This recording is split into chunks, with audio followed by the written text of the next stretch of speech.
Morning, glory, America. Bonjour, hi, Canada. Hugh Hewitt. I begin the show with the very sad news that United States Capitol Police Officer Brian Sicknick died last night at 9:30 p.m. He had been attacked by a rioter on Wednesday, hit in the head with a fire extinguisher, passed away last night. It brings to 5 the total number of people who were killed in the takeover of the Capitol. 3 of them from medical emergencies, unattended. One by being shot by a Capitol Hill police officer, and of course the police officer hit with the fire extinguisher. That's murder. That makes everyone in the mob an accomplice to murder. And I'm certain the U.S. attorney, it's all a federal crime. It's all terrorism and insurrection, but it became felony murder last night. And I'm just telling you, everybody involved had better turn themselves into the FBI, call them up and say, I was there, I was inside the Capitol, how can I cooperate? That's what people ought to do. The President of the United States made a statement yesterday, long overdue, but better late than never, cut number 2. I would like to begin by addressing the heinous attack on the United States Capitol. Like all Americans, I am outraged by the violence, lawlessness, and mayhem.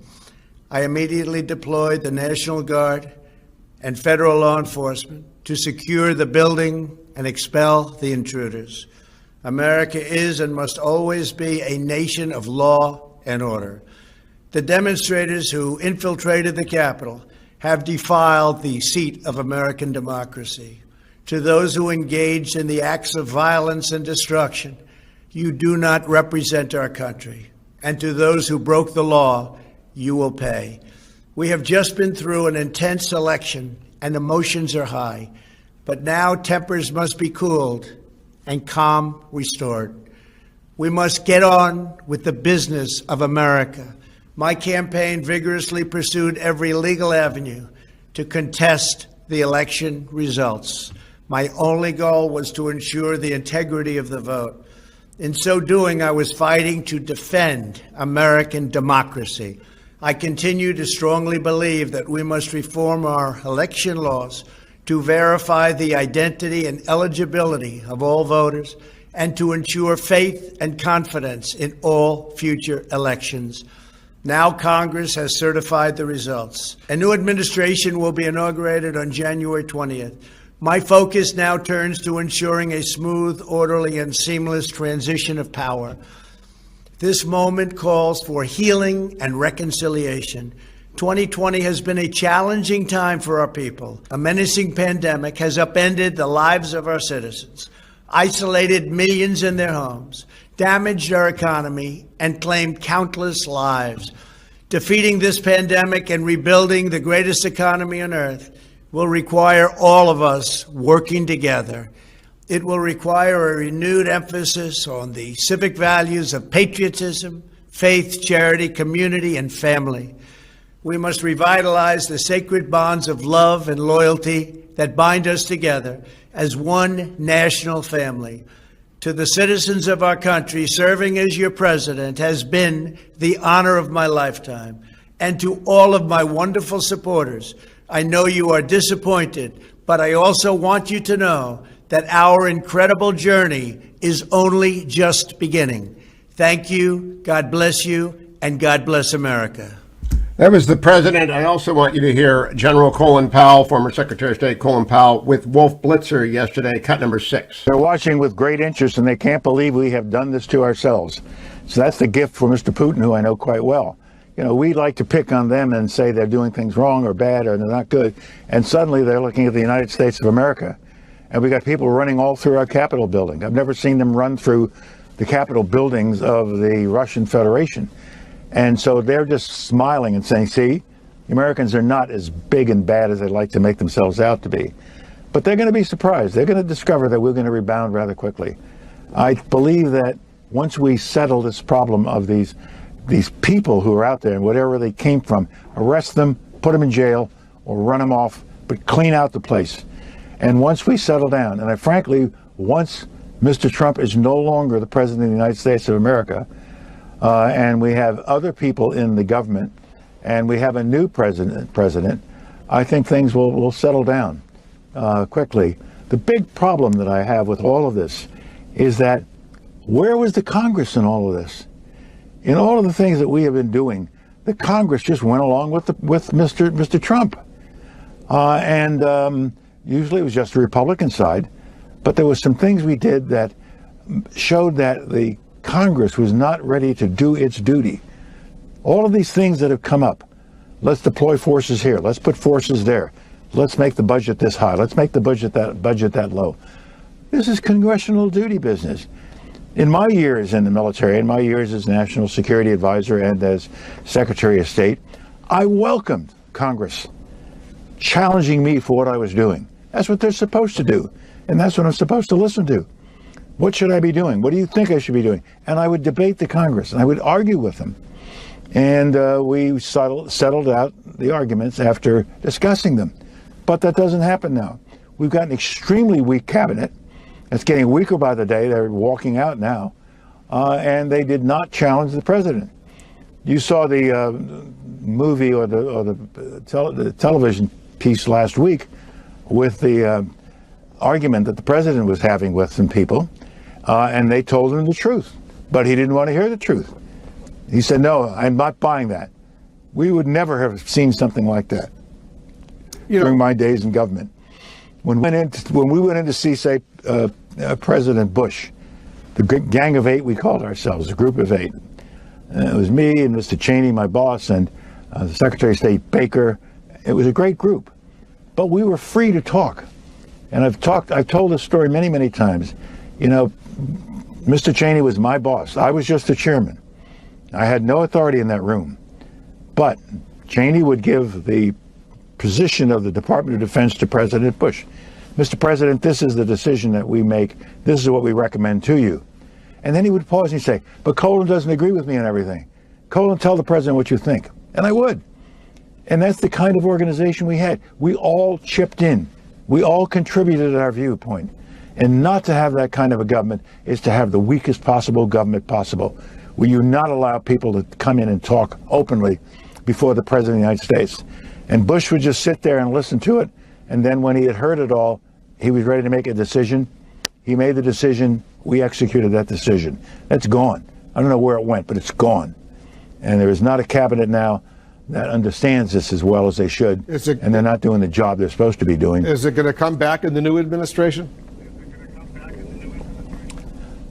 Well, we're going to have a new administration, and it's going to be a president who has experience at that level as a politician. And I have great confidence in Joe. I know him quite well. We've done a lot together. We've raced our Corvettes together. And I think he is the kind of individual who will understand these issues and will approach them with a genuine approach where he wants to hear what people think. He wants that to is the case. The tone-deaf part there is we raced our Corvettes together. And I think people who are watching now, not a lot of conservatives watch CNN anymore, but if they were watching people in America, we raced our Corvettes together, is not going to resonate. I want to cover the market quickly. Birch Gold sponsors this because yesterday was an interesting day. If you haven't bought gold, you need to buy it. We are in for turbulent times, inflationary times. 10% of your retirement portfolio at a minimum, not more than 25%, should be in precious metals. Birch Gold can be reached at hughgold.com, or you can text my name, Hugh, to 474747. You can buy American Eagles or Canadian Maple Leafs directly from Birch Gold. Again, text Hugh to 474747, or they can help you move a portion of your IRA or 401k into a physical precious metals, not gold mines, not ETFs, but the actual real deal that they bank and they vault for you. They take care of it for you. The Dow went up 211 points yesterday. The NASDAQ went up 326 points. The NASDAQ went up 26 points. That NASDAQ was up 2.5%. And everything is green again this morning. Gold is down a bit to $18.91, which is an excellent entry point in my view. The 10-year Treasury is up to 1.07 as the market looks forward past the terrible events of this week to what they expect to be a very, very loose fiscal policy in the new administration. So if you're afraid of inflation, go to hughgold.com or text my name, Hugh, to 474747. You can trust Birch Gold, and you can be right back here after the break. It's Hugh Hewitt.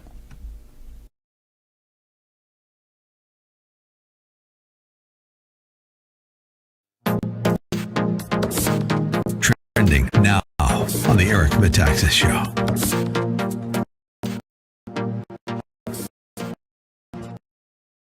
And so Billy Graham was the most godly man I ever met. I mean, I think he was one of the greatest preachers in human history, but yet there was this wonderful, sweet quality, a humility. I mean, he was a Southern man, so he was a gentleman in that regard, but he was always very interested in everyone he talked to, and not just famous people, just regular people. And I think they would just sort of end up opening their heart to him as a result. And, you know, I mean, you think about, here's a guy who he first began to have communication with the president, starting with Truman. That didn't go so well.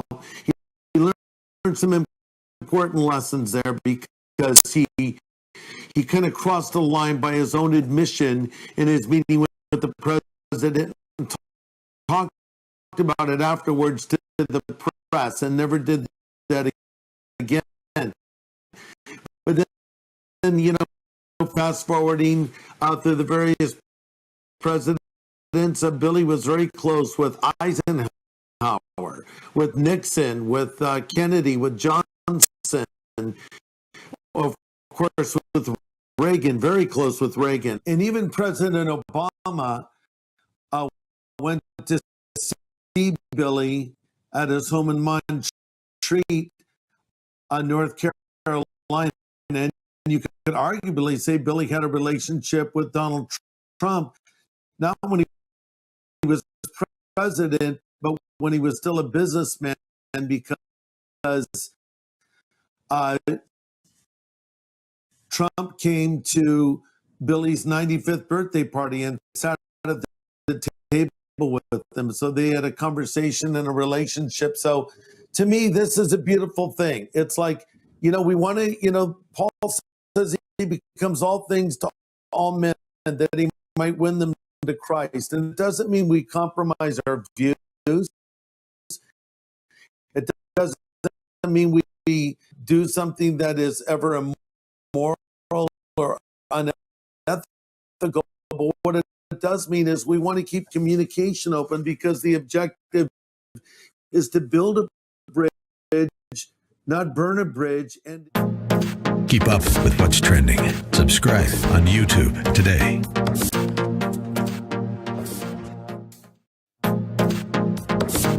Trending now on the Larry Elder Show. Kamala Harris in Elle magazine. She's talking about her parents' involvement in the civil rights movement in the 60s. And in the interview, she recalled attending marches with them when she was a toddler in a stroller. And I'm quoting, "Senator Kamala Harris started her life's work young. She laughs from her gut, the way you would with family, as she remembers being wheeled through an Oakland, California civil rights march in a stroller with no straps, with her parents and her uncle. At some point, she fell from the stroller. She was understandably upset. My mother tells the story about how I was fussing. And she's like, 'Baby, what do you want? What do you need?' And I just looked at her and said, 'Freedom,' meaning freedom, mispronouncing the word freedom because she's a little girl. Freedom." Here's the problem. Martin Luther King in 1965 gave an interview. In the interview, here is what Reverend King said, and I'm quoting, "I will never forget a moment in Birmingham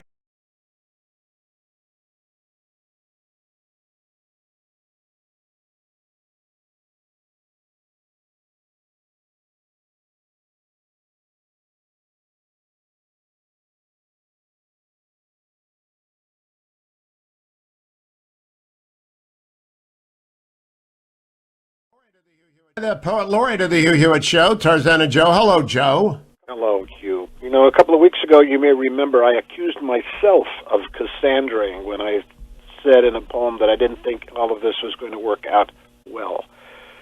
And a very memorable moment in the departure from the King's English, but perhaps there is a sequel. yes, I've often said that poets can see the future well, but if we are Cassandras, only time will tell. We know the past is prologue, and we feel the present's pain. So when our bunions spasm, you can bet it's going to rain. But making this prediction didn't take much skill at all. I'm not the only one who saw the writing on the wall. I'm sure the House and Senate, where such things are debated, had their email overwhelmed and switchboards inundated.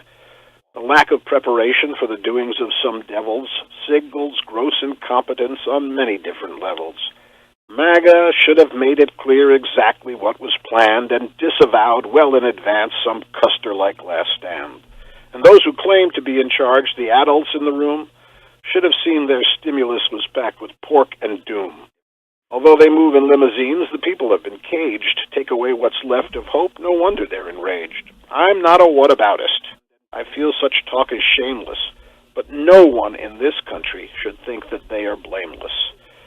So there, good friends, you have it. I've had my little say. My plan and my prediction, I think we ought to pray. That's Cassandra 2 by Tarzana Joe. And ending Cassandra 2 with an admonition always timely and useful, Joe. Is the new year open for business at TarzanaJoe.com? We press forward. Okay. All poetry needs can be filled by writing Joe at TarzanaJoe@Reagan.com. TarzanaJoe@Reagan.com. Thank you, Joe. Thank you, Hugh. I want to let people know I've got coming up Ben Sasse at the bottom of the hour, Senator Sasse from Nebraska. I have former Governor Christie coming up next hour. I've also got Peter Baker of the New York Times and Jonathan Swan of Axios, and then Dr. Larry Arnn of Hillsdale College will be along to discuss the week's events in hour number 3. Let me play for you Marco Rubio yesterday, cut number 1. Look, I don't understand these guys. I saw Joe Biden's speech today, okay? It was an opportunity for him to sort of, at this moment, the day after all of that, sort of calm things down. And instead, he goes off for 20 minutes and talks about everything that happened last summer. And if this was black protesters, the police would have responded differently. The police, they showed tremendous restraint yesterday. That's why potentially one of them is, we know now is dead. Maybe that's why or whatever. But the point being is that was no need for that. You know what that does? That makes everybody bow up and go back to their corner. Everybody's outraged by what happened yesterday. A lot of people are thinking to themselves, maybe politics has gotten too hot right now. And then you come out with a speech like that. And I don't think that does any good for anybody. I'm really disappointed in Biden's speech today. I expected more and better. Many people did. I'll ask Senator Sasse about that, as well as the move for impeachment. A number of people, the Washington Post has a story by Ann Guerin and Mike DeBonis, calls intensify to remove Trump from office, even as he acknowledges a new administration. I played the president's statement for you, but indeed, Chuck Schumer called for it yesterday, as did Nancy Pelosi. And the Joe Biden speech that the senator referred to, I will play sometime next hour. Let me advance now to this segment, ReliefFactor.com, as I will be talking with Senator Sasse next segment. I take it every day, and I encourage all of you to be working out the stress. Get out there, walk, run, exercise, Peloton, do whatever you do. Don't sit in your chair and read Twitter all day to reinforce your point of view. Don't watch the cable network. Just don't get mad and sit around. Get outside and work out, and take your ReliefFactor.com. I carry an curcumin, resveratrol, omega, and it goes best with lukewarm coffee, which I just took it. I take it every day, and I tell you every day that exercise and aging inevitably produce aches and pains. I can tell you on both counts that's true. And the only thing to do is really to take the supplement that matters. Relief Factors, I carry in curcumin, resveratrol, omega. Doctors recommend them. Perfectly calibrated, perfectly designed to easy to swallow, easy to take in the morning. Remind you, take it in the first hour. I remind you 2 more times, don't leave home without it. Don't go into your weekend warrior mode without it. ReliefFactor.com. Also want to say to all of you, HonorBoundCoffee.com. That's where you should be getting your brew, because every dollar of profits from HonorBoundCoffee.com goes to support the men and women in uniform and their families through charities devoted to the service of those who are serving us. HonorBoundCoffee.com. I'll be right back with Ben Sasse on The Hugh Hewitt Show.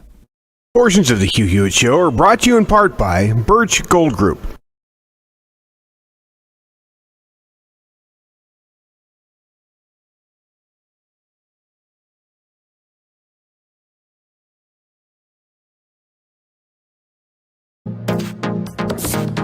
Trending now on the Dennis Prager Show.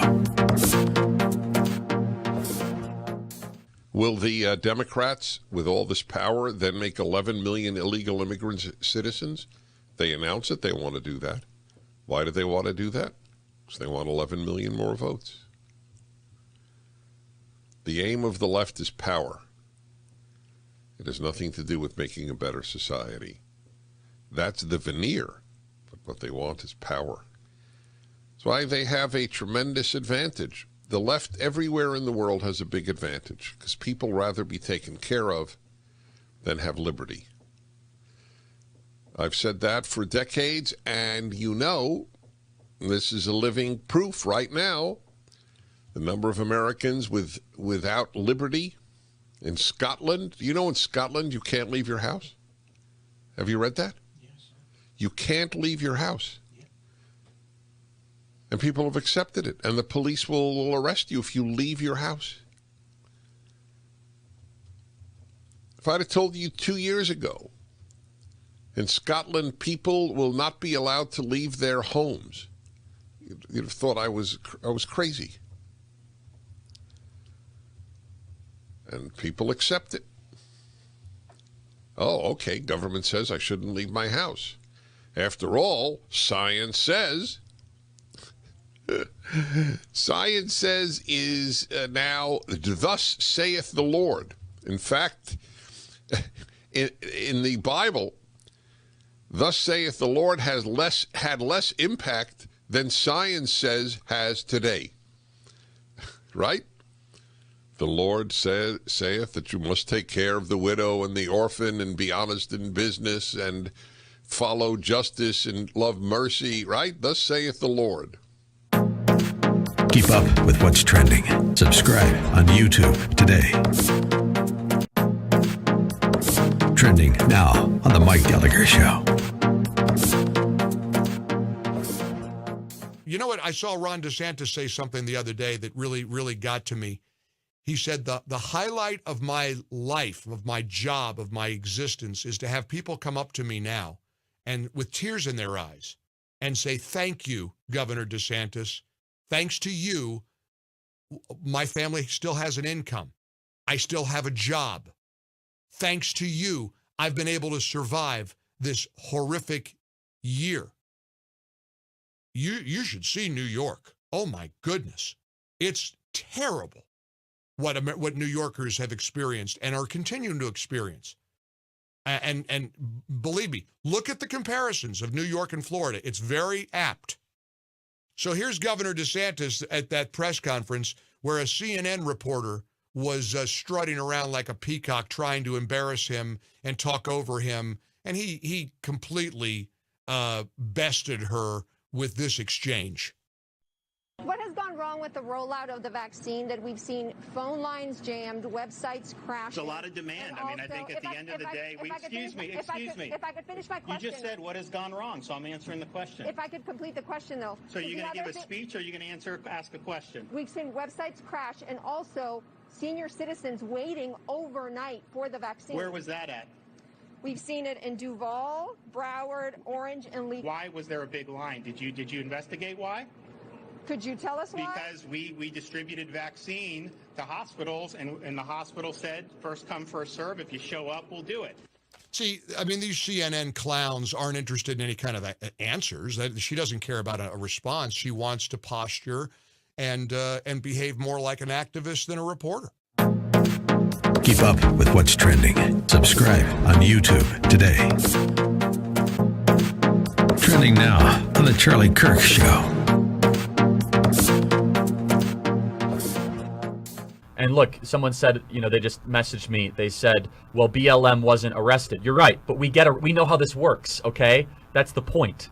That you're all going to get arrested and you're all going to be tried for federal terrorism charges and you might go to Guantanamo Bay. I'm not kidding. And the difference is that everybody on the right is going to be joining them. And people say, well, that warrants a civil war. Like, okay, then explain to me the strategic plan of exactly how that works, okay? Tell me how many of your family members you're willing to go send into a civil war of this country. Seriously. And they're like, well, I'm willing to do it. Well, okay, that's a much bigger, conversation that I completely reject. Let's put it that way. What I am thinking this is all headed towards is a national divorce, which is a completely different thing. Right. I've actually predicted that happening for quite some time. Oh, yeah, where 10 honestly. or 12 Republican states get together and they say, Jesus land. They just say, we're going to peacefully separate. Well, and actually, there's a way to do the opposite of that as well. If you look at the framework for the Convention of States idea to call another constitutional convention, theoretically, you could also expel a state that you feel no longer falls into the culture of the United States of America. So I think there's multiple avenues for that to become within the realm of possibility here in the next few months and years. And look, again, I want to say, why is this?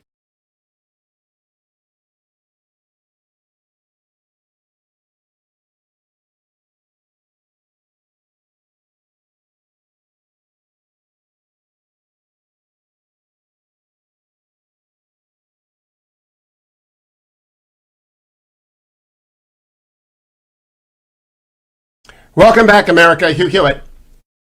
We are standing by waiting Nebraska Senator Ben Sasse. The Washington Post this morning reports by Ann Guerin and Mike DeBonis, calls intensify to remove Trump from office even as he acknowledges a new administration.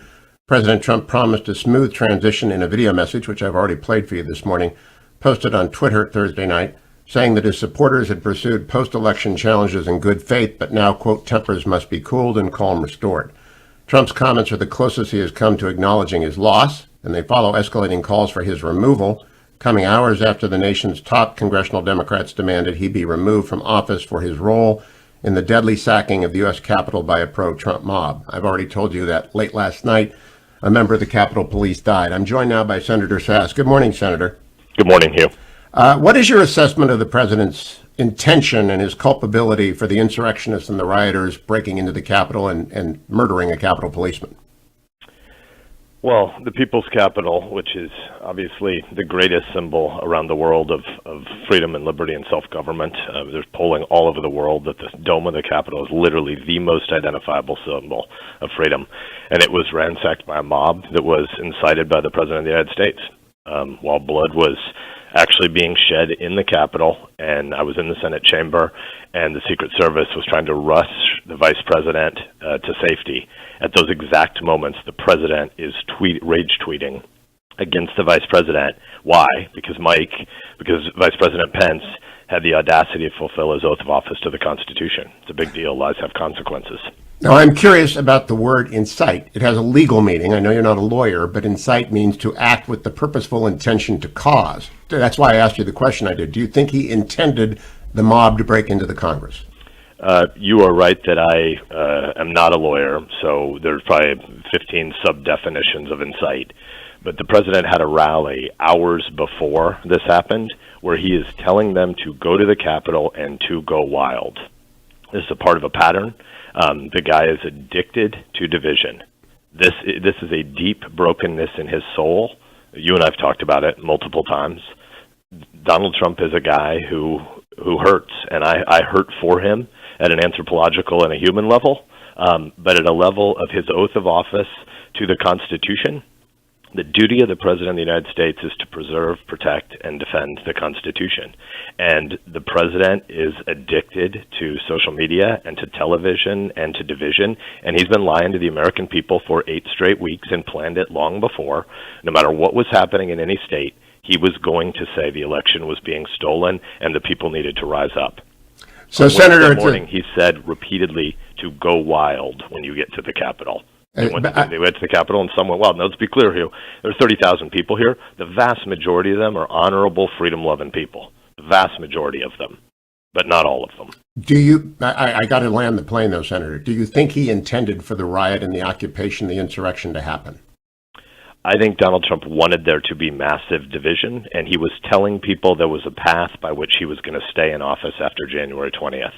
That was never true, and he wanted chaos on television. I don't have any idea what was in his heart about what he wanted to happen once they were in the Capitol, but he wanted there to be chaos, and I'm sure you've also had conversations with other senior White House officials, as I have. I have. As this was unfolding on television, Donald Trump was walking around the White House confused about why other people on his team weren't as excited as he was, as you had rioters pushing against Capitol Police trying to get into the building.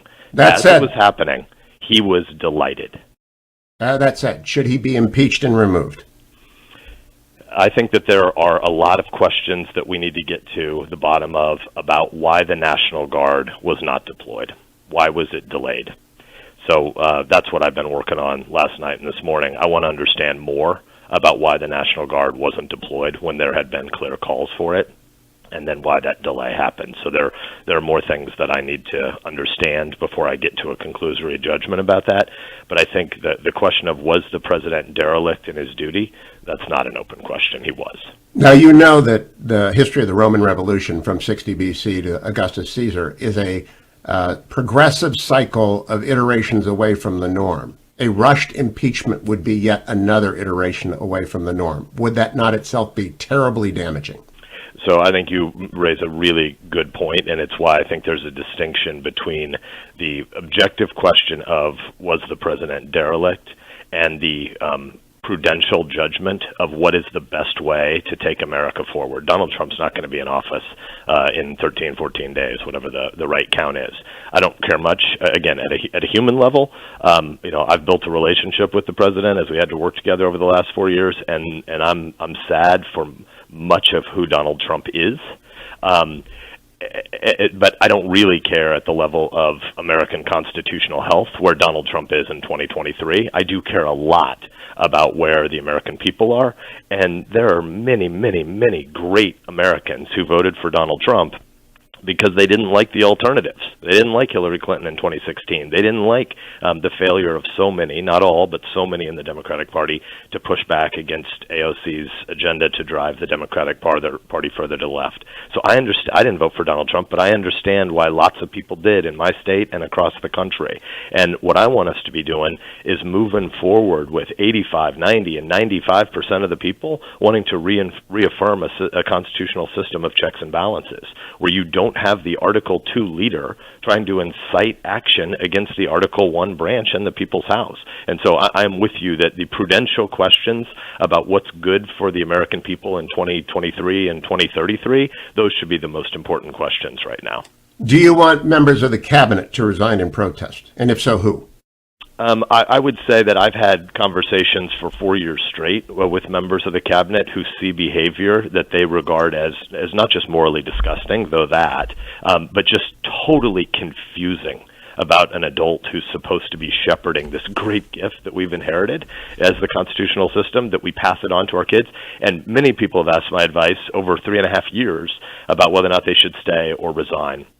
Typically, my advice has been to stay, that the administration has done many, many wonderful things. You and I have talked about it. Some of the things that Mike Pompeo has been doing over the course of the last couple of years, really exceptionally good work. And so there are a number of members of the cabinet who've done good work at the level of policy implementation. And there have been a lot of people in the senior White House staff and in the cabinet who've also done very good work in restraining some moments when Donald Trump was inclined to do some really crazy stuff. And so in general, I've urged people to stay and to try to do the best they can. You're not serving the man. You're serving the American people by serving that office. Right now, I have a couple of other conversations going, so I don't want to discuss those in this context. But in general, my advice has been to people to stay and serve the American people through their callings and in that office. Again, when you work, when you take an oath of office as a cabinet official, you're taking the oath not to a man.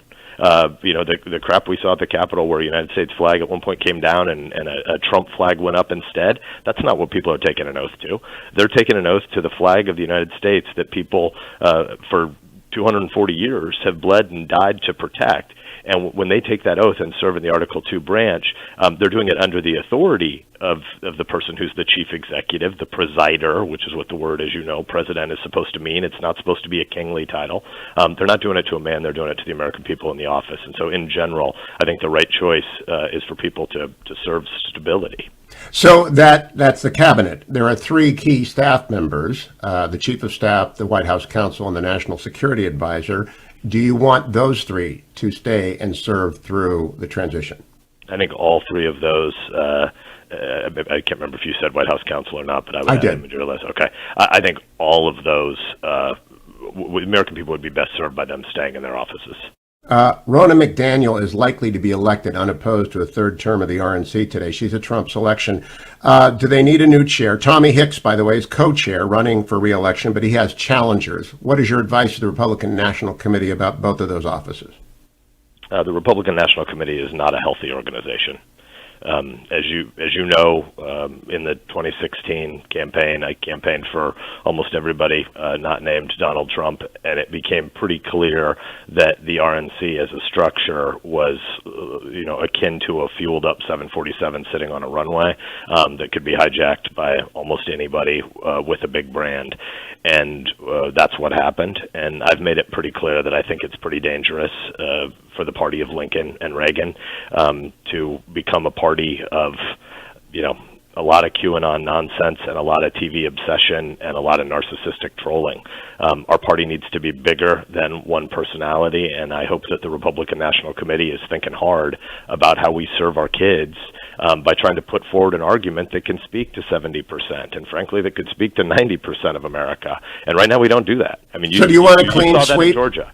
Do you want a clean sweep of the RNC? The RNC doesn't ask my advice on how to govern the place. There is a lot of yes man and yes womanism inside the RNC. It's not a place that's primarily about ideas right now. It's been a cult of personality for some time, and they don't ask my advice. So I'm not going to comment on a specific election there, but I think the RNC needs to have change. We need to be making a case why we want to be the party of gratitude, not the party of grievance. America isn't a tribal war forever. And if you listen to most of the crap that comes out of the RNC, these are a bunch of people obsessed with whatever some random Democrat said that day, and they want to scream about it. But if I can, Senator, I want to move to the other end of the spectrum. Steve Schmidt, who is the leader of the Lincoln Project, has planned, quote, a brutal campaign against companies, trade associations, CEOs that, quote, serve as financiers of the authoritarian movement that attacked the U.S. Capitol. It's a time for choosing. It's America or autocracy. There's going to be a public discussion about it. Of course, Stephen Schmidt of the McCain campaign, who selected Sarah Palin to be his vice president. What do you make of the Lincoln Project's sort of anti-Trumpism? Is it opportunism or is it principle? I think there's an insane amount of money that's been made by people laundering Republican or formerly Republican brands to raise money from Democrats and for Democratic causes. So I don't spend a lot of time on the Lincoln Project, but I think a lot of the work they've done is very, very sad, very destructive. But again, I think the more important thing than me complaining about the Lincoln Project is talking about the party of Lincoln and who we want to be. America doesn't work if we're going to hate each other. America can't do big things if we just talk about how much we hate each other. I'm the third or fourth most conservative member of the Senate by policy voting record, but I'm just not that partisan because I care more about my neighbors than I care about people in D.C. who live on social media to attack the other party. It's not very many of Americans who really care about that crap. People think it was, I quoted Lincoln, we must not be enemies, we must be friends, we must not be enemies, but it's not cliche. It's not cliche. People call me naive for saying I'm still optimistic about America. Fine, call me naive. Politics has enough cynics. At the end of this rot, we got to love our neighbor. I mean, the point of America is about coming together to reaffirm a constitutional system. Why? Is the Constitution the end? No, the Constitution is a means. It's Washington's silver frame to get to the golden apple at the middle, which is the communities where we work and where we raise kids and where we worship and where we love. Which is freedom. Where you build stuff, which is freedom from, so that freedom to. Government gets us freedom from. Government isn't the end. Government gets us freedom from, so we can get to freedom to actually build crap with the people God has called us to live next door to and to break bread with. So I have to close, though, Senator, by asking you about the cycle, which began in 2016 with cable's wall-to-wall coverage of the president and with James Comey and Andrew McCabe's decision to investigate the president without telling him. It proceeded through Mr. Mueller and the Steele dossier. It's proceeded through a faux impeachment, now being debated a real impeachment, and TDS enraged pundits on various cable channels talking with complete Trump apologists on various cable channels. There is a lot to go around here. What is your assessment of everything? So all that you said is true, Hugh. I agree with all of it, and yet we should also recognize that the number of Americans that are paying attention to the stories that are on cable every day, less than 14%. Less than 14% of the American people are watching politics on a daily basis. 86% of our neighbors say, I don't want that crap to be the center of my consciousness. Politics is not meant to be constant horse race substitutes for sports, for the Buckeyes and the Indians and the Browns. I mean, the reality is the places where people live they should do their work by being an engaged citizen for 10 to 30 minutes a day so they can get back to coaching Little League. Like, you're right. The rage crap of lots of MSNBC, the sort of capitulation of the New York Times editorial page to the progressive woke mob, it's really gross. But at the end of the day, MSNBC has 1.8 million viewers? It's like 0.5% of America. I mean, so let me go, Senator, you're saying to the something key. that's true, but we have to be for something before we're just against all that crap. And right now, under Donald Trump, my party hasn't been for very much. It's just been against. My very last question, Senator. I heard from a lot of callers yesterday. They want to do whataboutism, but that's really an appeal for one standard, not double standards. And every time a double standard is employed, they lose faith in the people employing it. What is your comment to them about one rule, the rule of law? Great point. So we should be against violence no matter who's bringing it about. The truth of the matter is the state, the one thing that it's really fundamentally supposed to do is have a monopoly on violence in the public square to maintain order so Americans can fight out their differences with debates and with persuasion and with entrepreneurship. And so when you think, when we're angry because somebody is employing a double standard on the other side, the answer by us cannot be to say, yeah, well, since they did it, we're also going to have a double standard. It should be to reaffirm the standard, apply it to ourselves, and apply it to the other side. But if you believe in a principle, advance the principle. Your principle doesn't collapse just because somebody on the other side is unprincipled. That is well said. And Senator, I thank you for your time this morning. Senator Ben Sasse of Nebraska, come back often. Thank you.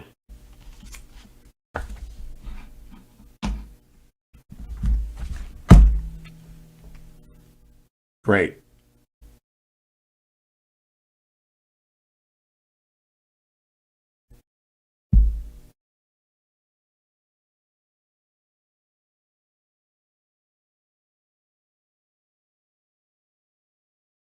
Would you send the audio to Marlon too?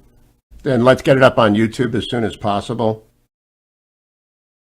Senator Sasse on impeachment.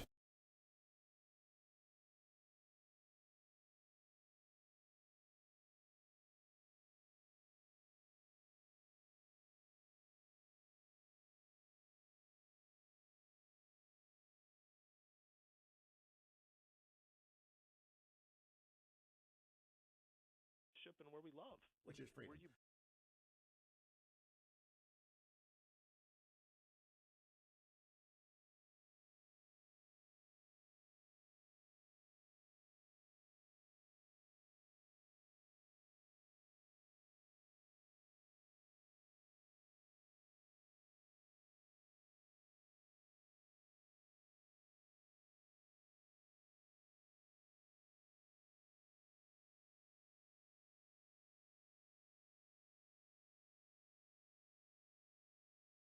America, it's Hugh Hewitt. Here's the conclusion of my conversation with Senator Ben Sasse of Nebraska. Less than 14% of the American people are watching politics on a daily basis. 86% of our neighbors say, I don't want that crap to be the center of my consciousness. Politics is not meant to be constant horse race substitutes for sports, for the Buckeyes and the Indians and the Browns.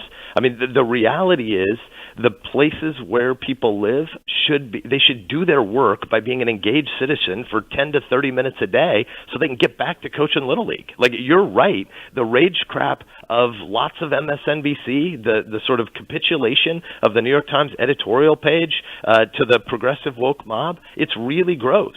But at the end of the day, MSNBC has 1.8 million viewers? It's like 0.5% of America. I mean, so let me go, you're Senator, saying to the something key. that's true, but we have to be for something before we're just against all that crap. And right now, under Donald Trump, my party hasn't been for very much. It's just been against.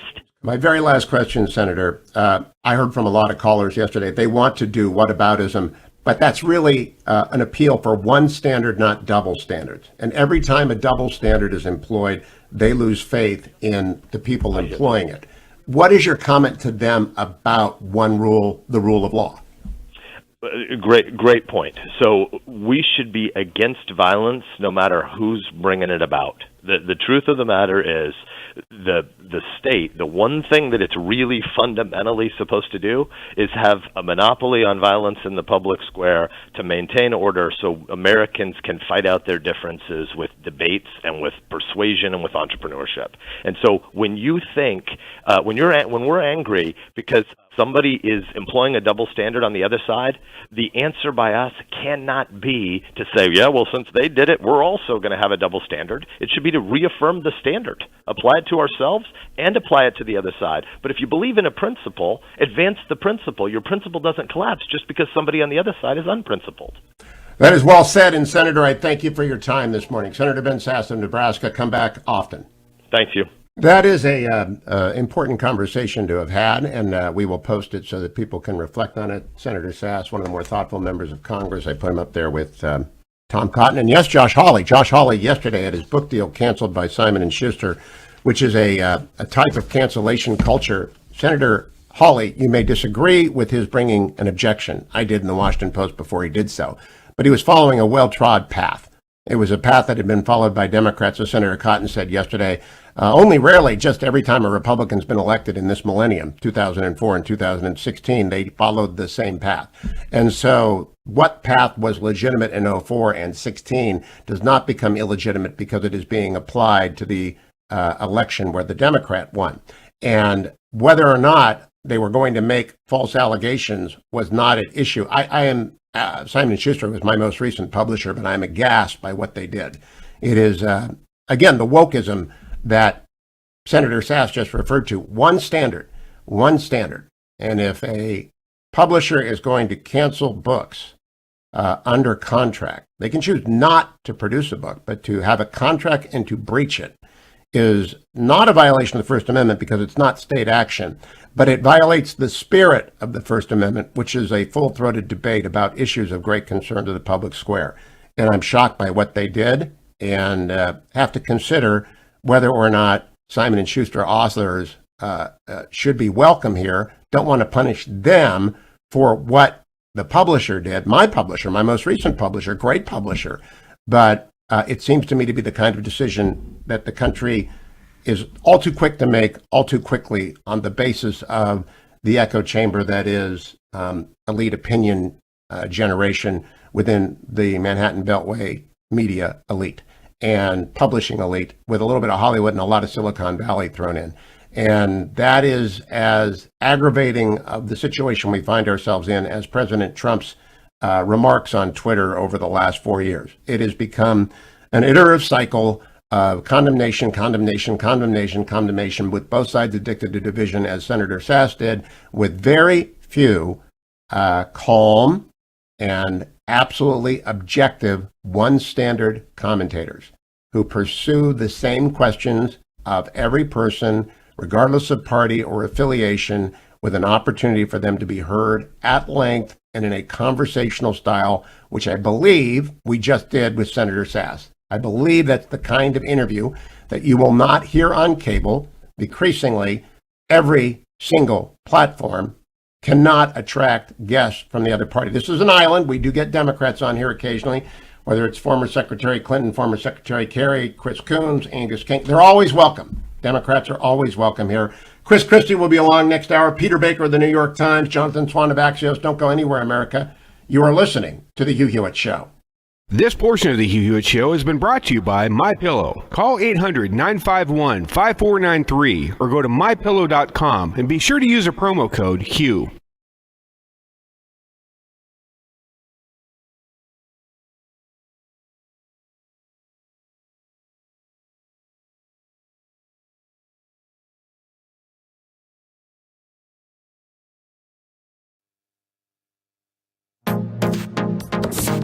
Trending now on The Larry Elder Show. And this is the problem here regarding the election and the way the left and the Trump haters are responding to it. We talked a little bit about this yesterday. Hillary Clinton advised Joe Biden to not accept the results under any circumstances. In 2004, Barbara Boxer teamed up with a House member named Stephanie Tubbs Jones from Ohio to try to decertify the election for George W. Bush when they met in January. Did anybody consider them to be threatening our democracy, undermining our republic? Nobody said anything. 2017, 7 House members objected to certifying the election for President Donald Trump. Did anybody suggest that they were undermining our democracy? When a third of the Democrat congressional delegation refuses to attend President Trump's inauguration, does that undermine the integrity of our democracy? Does that give our allies and enemies the impression that the American people are not behind their government and therefore America is not stable? 2.5 years, 3 years, this investigation into President Trump for allegedly colluding with the Russians, did that undermine the integrity of our country? Did that give solace to our enemies and cause discomfort to our allies? When you said that the 25th Amendment should be invoked, AOC, and all you other Democrats, because the president was mentally unfit, did that undermine the integrity and stability of our democracy? Keep up with what's trending. Subscribe on YouTube today.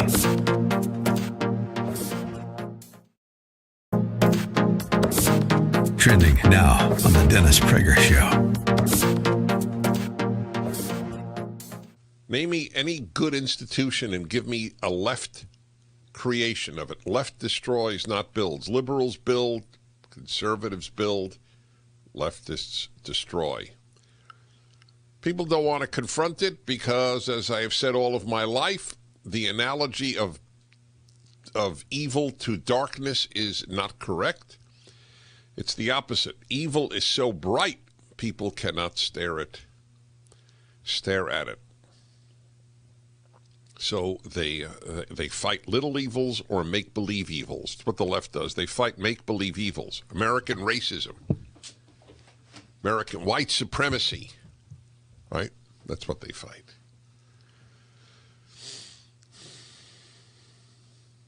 The harm done to America with all of that is incalculable. They have set back race relations in this country 50 years. In the good old days prior to the left, I don't mean the 60s, 50s, 40s, 30s. I mean the good old days of most of your lives since the 1980s, let's say. 40 years. It's a lot of time. It's a generation. The great majority of whites, the great majority of blacks simply got along fine, worked together, play together, increasingly marry. And now we're told, that black who works with you, he's different from you. That's right. Because of his color or her color, this person is different from you. If you don't see race first, you are a racist. Keep up with what's trending. Subscribe on YouTube today.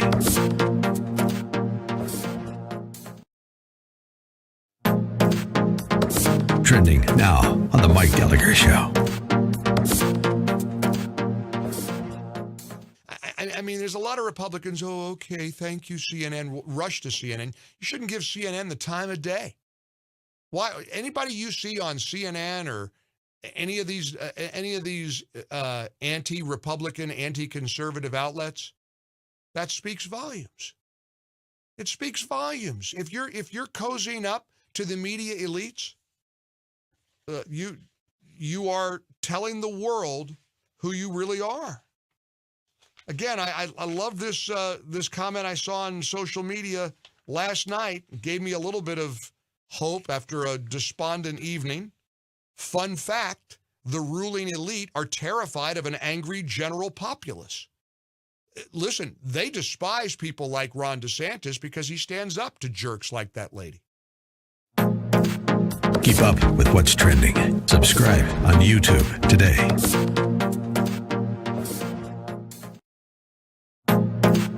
Trending now on The Charlie Kirk Show. Okay, I want to thank Global News for this feed. We never want to take a feed without attribution, so thank you for that. This is outside of the United States Congress, and looks like it's happening. It looks relatively peaceful right now, but it does look like Trump supporters have physically taken the plaza. Is that right? Yeah, it looks like they're, I mean, if I had to interpret what they probably feel this is, it's the people taking their house back, their building back. Again, I can't endorse any of this. But this is the furor people feel. And I've been hearing rumblings about this from some of my friends in the intelligence community. Frankly, I didn't listen. They were saying that we're hearing that people are really upset, and this could boil over any time now. And I think we're seeing this. I will echo your point. It looks largely peaceful. Obviously, they've broken laws to this point. And it looks, I've been told that the House might be back in session. So this young man with a lot of energy is screaming about Mike Pence. So we can now put this in the bot. Is the House not back in session? Okay. Yeah, let's go ahead and mute this. Yeah, we can mute this this gentleman who has a lot of spirit. Let's put it that way. So there's a lot of information coming in here in real time. So we're analyzing and processing. What did the president just tweet, Andrew?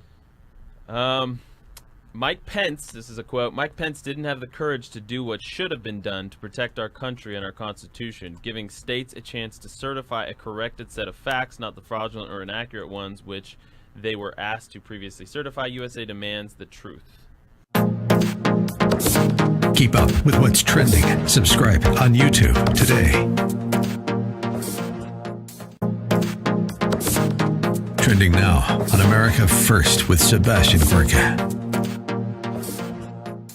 They are living with the rights given to them by the Constitution. It is the antithesis. It is the counterpoint to a coup or to treasonous activity, because they are exactly using the rights stipulated for them peacefully, not through force of arms, not through some abrogation of a constitutional limit, but exactly in their stipulated mandate, that if they have concerns, that they may raise them. There is a reason that the Electoral College votes are not advertised, are not declared by the state houses, that they must be transmitted from the individual state houses of our republic to the capital city. This is not an invention of Josh Hawley. This is not some kind of executive order by the president. This is the Constitution of the United States that is clear that a joint session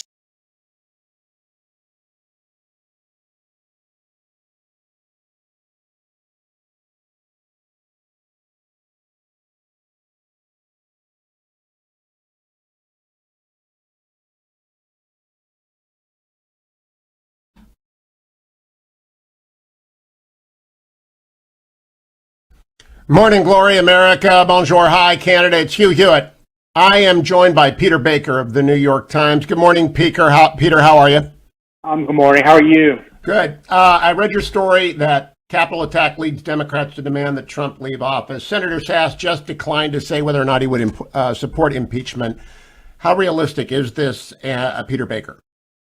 Well, I don't think it's all that realistic. We're talking about, 12, 13 days left. The Congress isn't even in session, technically. I think the House, if they decided to, could move very quickly. They've obviously impeached him before, so most of these Democrats are already on the record being for that. The question is whether Republicans in the Senate have suddenly decided to abandon him. I think it's at this point more a sign of just how frustrated, angry, and sort of anxious the Capitol is right now. And I think, in a way, it may be sort of a deterrent effect by Democrats to say, that there is a response if they ever actually try to use it. But we're in such a short amount of time before the end of the presidency. It's hard to see how a fractious Congress that can barely, move would be able to come together on something like this. Do any of the Democrats that you talk to consider the issue I raised with Senator Sasse that a rushed impeachment is absolutely disastrous for constitutional order down the road? Yeah, I mean, I think at this point I haven't talked to enough to get that sense one way or the other, but I think that obviously is an issue people would consider. It's we haven't seen anything like this. Obviously, there's not been a situation where Congress tried to move in such an expeditious fashion, where it felt, that there was such an urgency that it had to be done like overnight. And the point is, if they were to take a normal kind of, deliberation of things, by the time you woke, you blink your eye, the next 2 weeks will be over. But I think again, it was more a measure of just sort of the state of affairs in Washington these days than it is necessarily a likely outcome. Now, Peter, I'm asking a lot of people, and I'll ask what you're reporting and then your own point of view. Do you believe, or do they believe, that President Trump intended the demonstrators to turn into rioters and to occupy the Capitol, leading to the murder of a policeman, the death of a demonstrator, now protester, then rioter, and the deaths of 3 others due to a medical emergency? Do you think he intended that? I think what they think is he was reckless in the way he approached it, so that it was a foreseeable outcome, even if it wasn't specifically what he had in mind. And I think you hear some Republicans say that, including people who work for him. That's not just what he said before, but the fact that he was slow to come out and not particularly forceful in coming out and diffuse it once it did get out of hand. I don't think anyone could argue with negligence and recklessness. It's just a question of intention. Did he intend a riot and an occupation and murder? That is a significant question of law. Has anyone raised that? Yeah, I haven't. I mean, I don't know where that stands. As you saw yesterday, the U.S. Attorney for Washington, D.C., for the city of Washington, said that he would consider anybody who might have been responsible, including people who weren't in the building. He was asked to prove the president. He says, if the crime fits, in effect. I'm not a lawyer. You're a lawyer. I don't know how the legal issues are, but I think you're right about being the issue of recklessness or negligence being the issue at hand. So now let me turn to the White House and the cabinet. In my reporting that the remaining senior staff members are committed to staying, that would be the chief of staff, the national security advisor, and the White House counsel. What's your reporting? Yeah, that's what we're hearing too at this moment. I think there has been such a rush out the door. People really began concerned that literally nobody would be there practically. A lot of phone calls were made to people like Pat Cipollone in particular, the White House counsel, senators, and calling them, and the national security advisor, Robert O'Brien, saying, hang tight, leaving now doesn't help anything. We need in a steady way for at least as much as we can for the next 2 weeks. And I think they've been prevailed upon at this point to stay. At least that's the intent at the moment. And do Democrats agree with that point of view?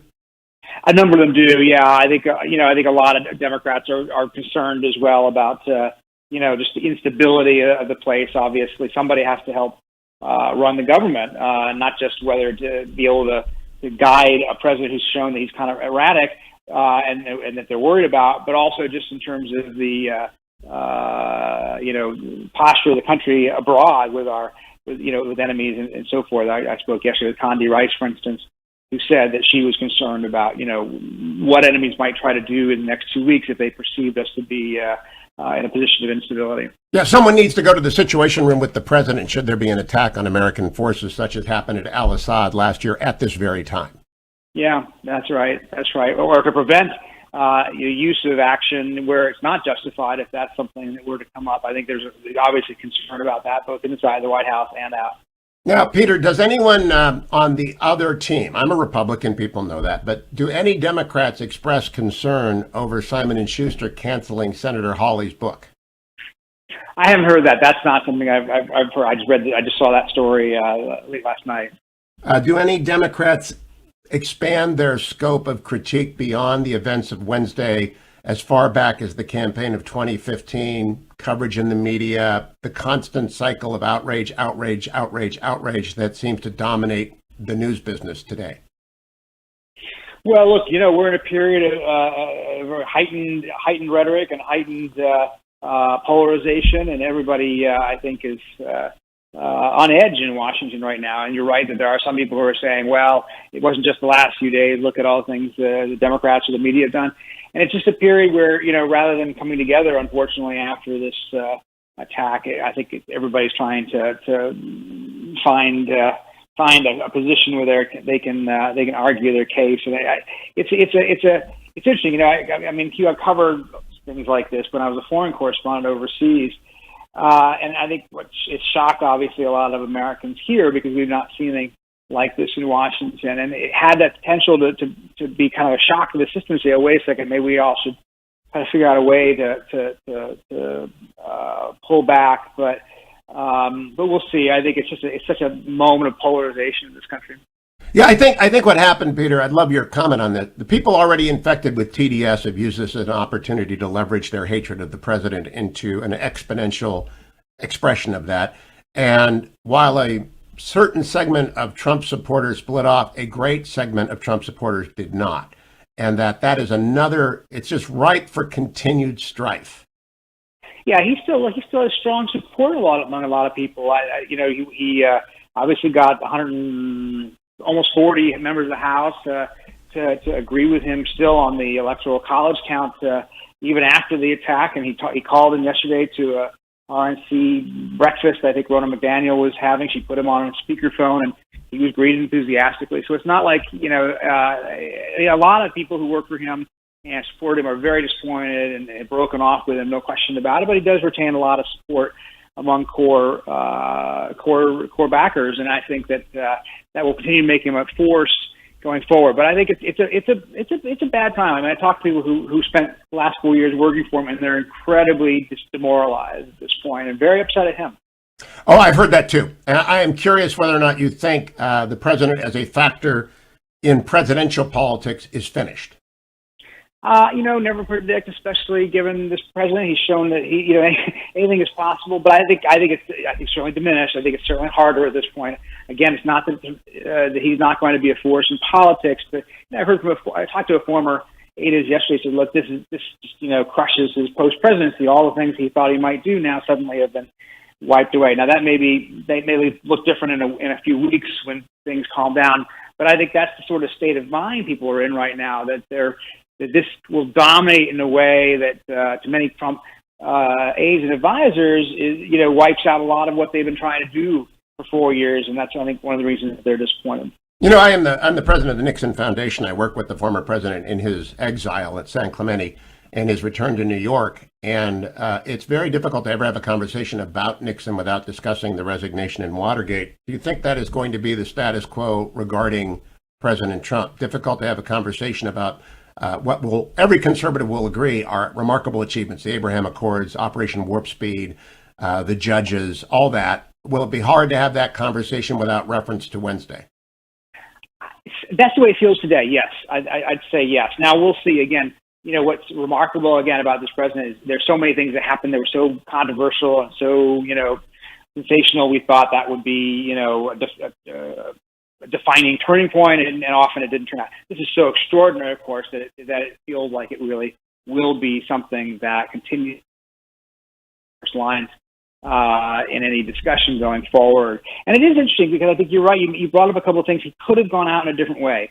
He could have, if he had chosen to accept that he was going to leave office on January 20th, he could have focused on things like you point out, the Middle East peace efforts that he's been making, the development of the vaccine. I mean, there were positive things going on in these final weeks that could have been the focus. And instead, I think you're right. What we're going to remember is this for a long time. Peter Baker of the New York Times, I always appreciate you joining me. Thank you. I'll be right back, America. Stay tuned. Don't forget to sign up for the Hughiverse. All of Hugh's broadcasts on demand, the after show, which in my opinion is worth the price all by itself, Dwayne FM, and all sorts of bonus content. www.hughiverse.com.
Trending now on The Dennis Prager Show.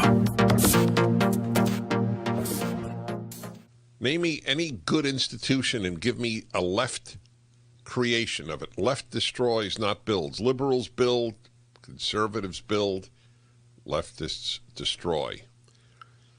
People don't want to confront it because, as I have said all of my life, the analogy of evil to darkness is not correct. It's the opposite. Evil is so bright, people cannot stare at it. So they fight little evils or make-believe evils. That's what the left does. They fight make-believe evils. American racism, American white supremacy, right? That's what they fight.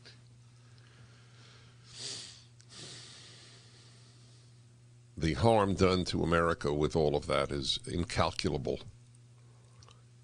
They have set back race relations in this country 50 years. In the good old days prior to the left, I don't mean the 60s, 50s, 40s, 30s. I mean the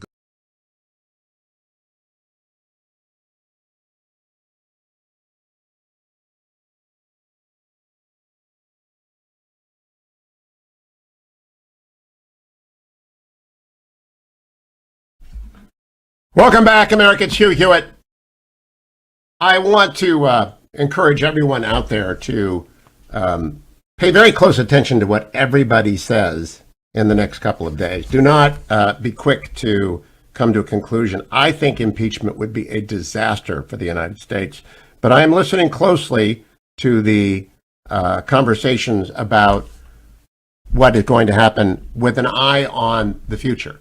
I believe that we're in a very terrible cycle right now of outrage, feeding outrage, feeding outrage, feeding outrage, with no middle, with the center not holding. And nobody is blameless. And the events of Wednesday are a horrific crescendo. But then, as Marco Rubio said yesterday, the comments of the president-elect and the vice president-elect were also awful. What were those comments? Joe Biden yesterday, the president-elect, cut number 5. What we saw yesterday, in plain view, was another violation of the fundamental tenet of this nation. Not only did we see the failure to protect one of the 3 branches of our government, we also saw a clear failure to carry out equal justice. I'm sure if you used to say in the Senate, excuse a point of personal privilege. A little over an hour and a half after the chaos started, I got a text from my granddaughter, Finnegan Biden, who's a senior in her last semester at the University of Pennsylvania. She sent me a photo of military people in full military gear, scores of them lining the steps of the Lincoln Memorial because of protests by Black Lives Matter. She said, "Pop, this isn't fair. No one can tell me that if had been a group of Black Lives Matter protesting yesterday, they wouldn't have been treated very, very differently than the mob of thugs that stormed the Capitol." We all know that's true. And it is unacceptable. Totally unacceptable.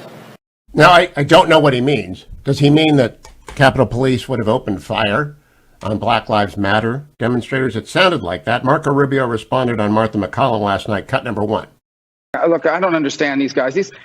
I saw Joe Biden's speech today, okay? It was an opportunity for him to sort of, at this moment, the day after all of that, sort of calm things down. And instead, he goes off for 20 minutes and talks about everything that happened last summer. And if this was black protesters, the police would have responded differently. The police, they showed tremendous restraint yesterday. That's why potentially one of them is, we know now is dead. Maybe that's why or whatever. But the point being is that there was no need for that. You know what that does? That makes everybody bow up and go back to their corner. Everybody's outraged by what happened yesterday. A lot of people are thinking to themselves, maybe politics has gotten too hot right now. And then you come out with a speech like that. And I don't think that does any good for anybody. I'm really disappointed in Biden's speech today. I expected more and better. I believe that the senator is correct. that speech was not appropriate, was not well thought out, but we are going to get a lot of it. And the American people are going to have to look for leaders who are intent on defending the Constitution and defending the rule of law without fear or favor of anyone. One rule for everyone. And the opening in the middle, shading center left or shading center right, is significant. The tone opportunity is significant. The end of grievance politics beckons both parties.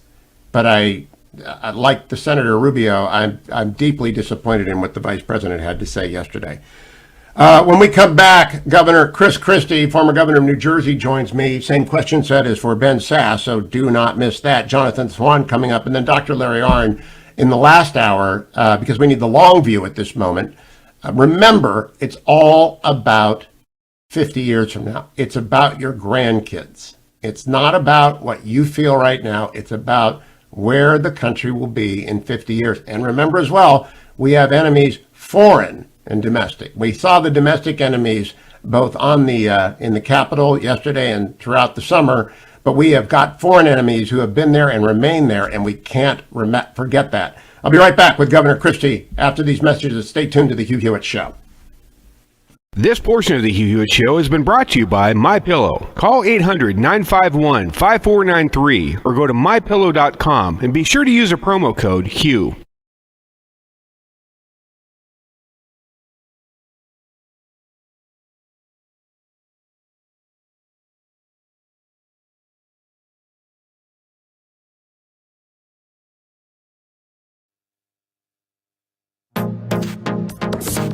Trending now on the Eric Metaxas Show. It's vital right now during these divided times that we all understand that the most important thing, no matter what happens politically, because I care about politics, but boy, oh boy, the reason I care about politics is because of the gospel. And we got to get our priorities straight. So you're saying that Billy Graham, he lived that out, and that's not easy to do, to work with, you said Lyndon Johnson and JFK. I mean, they were famous in their private lives for really not being particularly wonderful. People complain about Trump. They don't know anything about JFK and LBJ, much less Clinton. And yet Billy Graham had the ability to love people wherever they were. You were talking about people from an atheist convention coming up to him. And I just think we need to be reminded of that. So tell us more about that, because that's so beautiful that he would ask these people about, who are you, or how are you doing, or what can I pray for? Boy, do we need to be reminded right now. Yeah, I think it's true. It was said of Jesus that he was the friend of sinners. And that was a criticism leveled at him by the Pharisees, but he was a friend of sinners. And so a man like Zacchaeus had a conversation with Jesus, or the woman caught in the act of adultery, or the woman at the well, and he would build bridges to them. Jesus was always building bridges to people. And so Billy Graham really emulated that. He was the most godly man I ever met. Keep up with what's trending. Subscribe on YouTube today.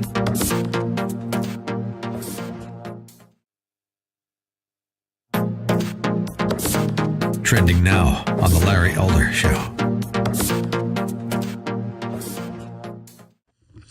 And this is the problem here regarding the election and the way the left and the Trump haters are responding to it.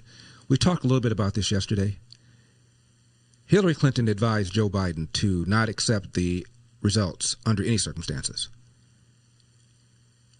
In 2004, Barbara Boxer teamed up with a House member named Stephanie Tubbs Jones from Ohio to try to decertify the election for George W. Bush when they met in January. Did anybody consider them to be threatening our democracy, undermining our republic? Nobody said anything. 2017, 7 House members objected to certifying the election for President Donald Trump. Did anybody suggest that they were undermining our democracy? When a third of the Democrat congressional delegation refuses to attend President Trump's inauguration, does that undermine the integrity of our democracy? Does that give our allies and enemies the impression that the American people are not behind their government and therefore America is not stable? 2.5 years, 3 years, this investigation into President Trump for allegedly colluding with the Russians. Did that undermine the integrity of our country? Did that give solace to our enemies and cause discomfort to our allies? When you said that the 25th Amendment should be invoked, AOC, and all you other Democrats, because the president was mentally unfit, did that undermine the integrity and stability of our democracy? Keep up with what's trending. Subscribe on YouTube today.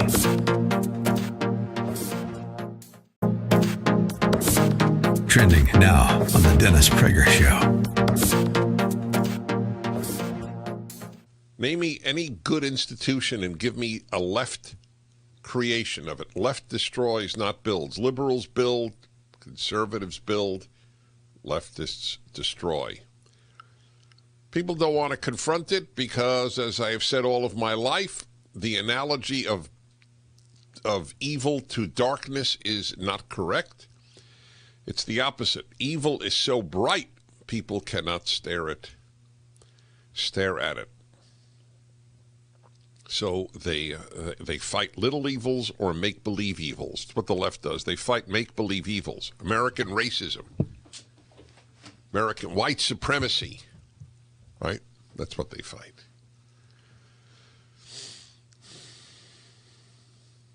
The harm done to America with all of that is incalculable. They have set back race relations in this country 50 years. In the good old days prior to the left, I don't mean the 60s, 50s, 40s, 30s. I mean the good old days of most of your lives since the 1980s, let's say. 40 years. It's a lot of time. It's a generation. The great majority of whites, the great majority of blacks simply got along fine, worked together, play together, increasingly marry. And now we're told, that black who works with you, he's different.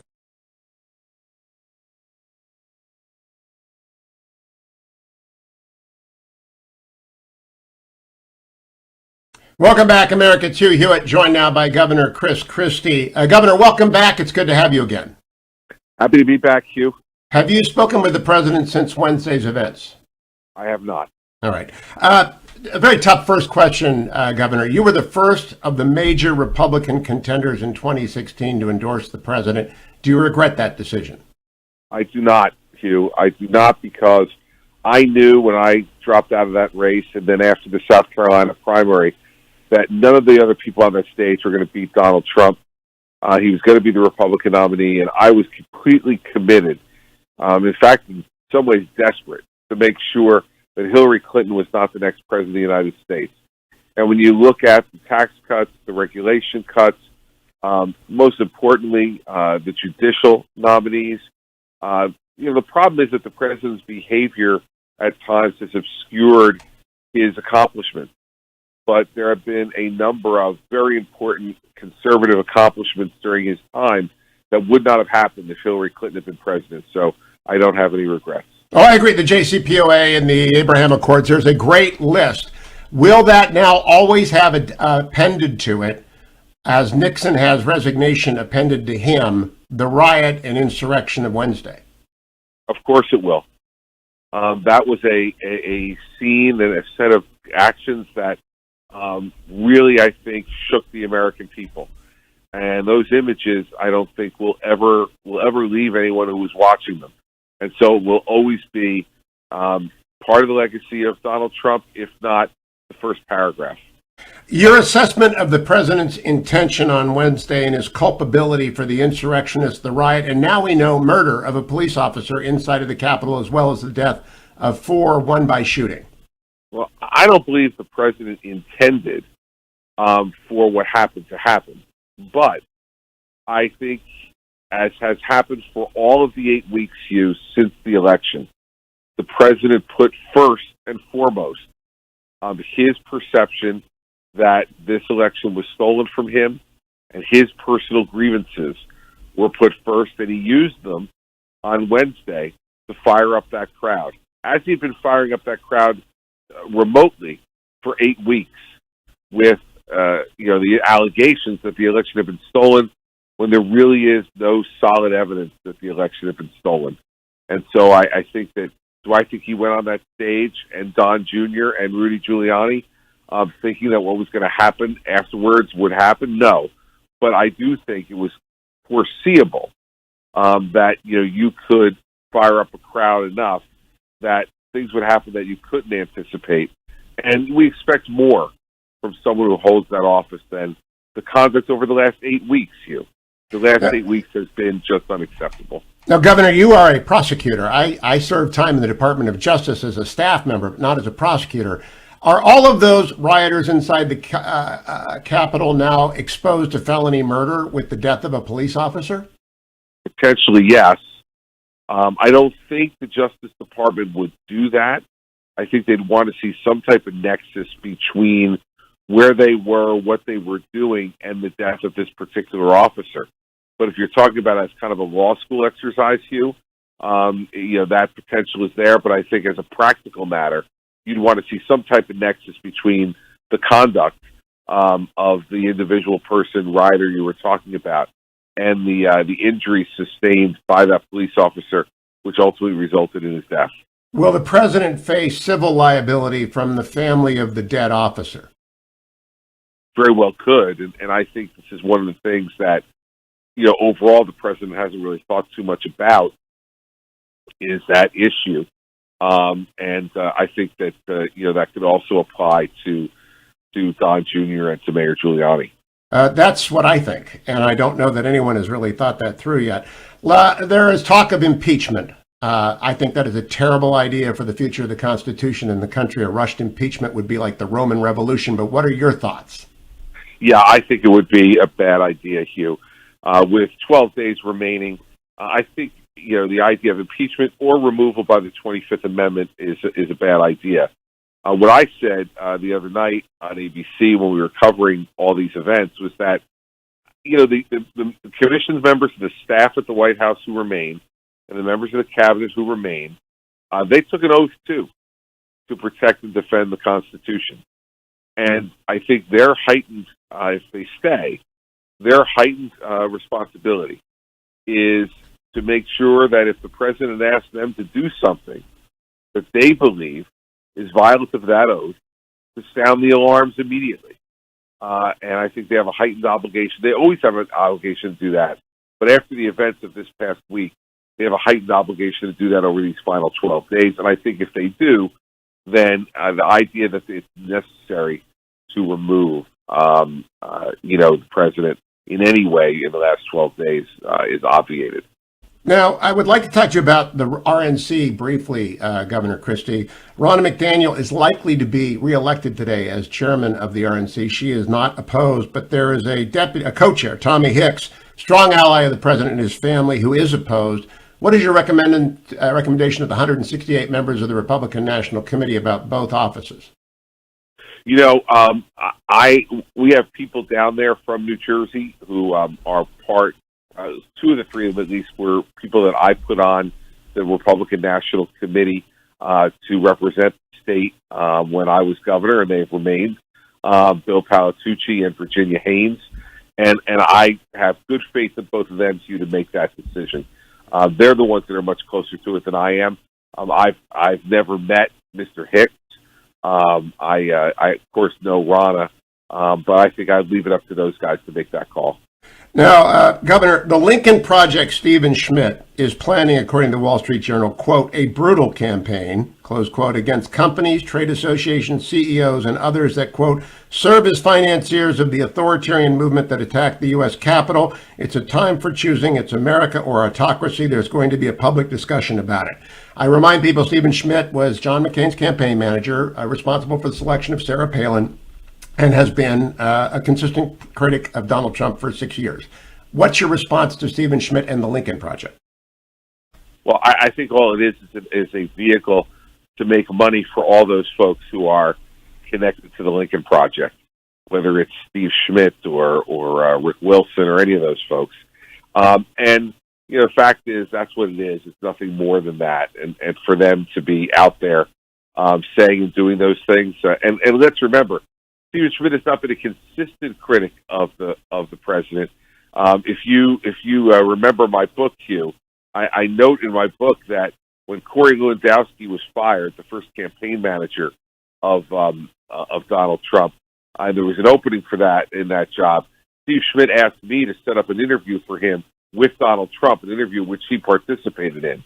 So at that time, he was not such a consistent moral voice against Donald Trump. In fact, he wanted the job.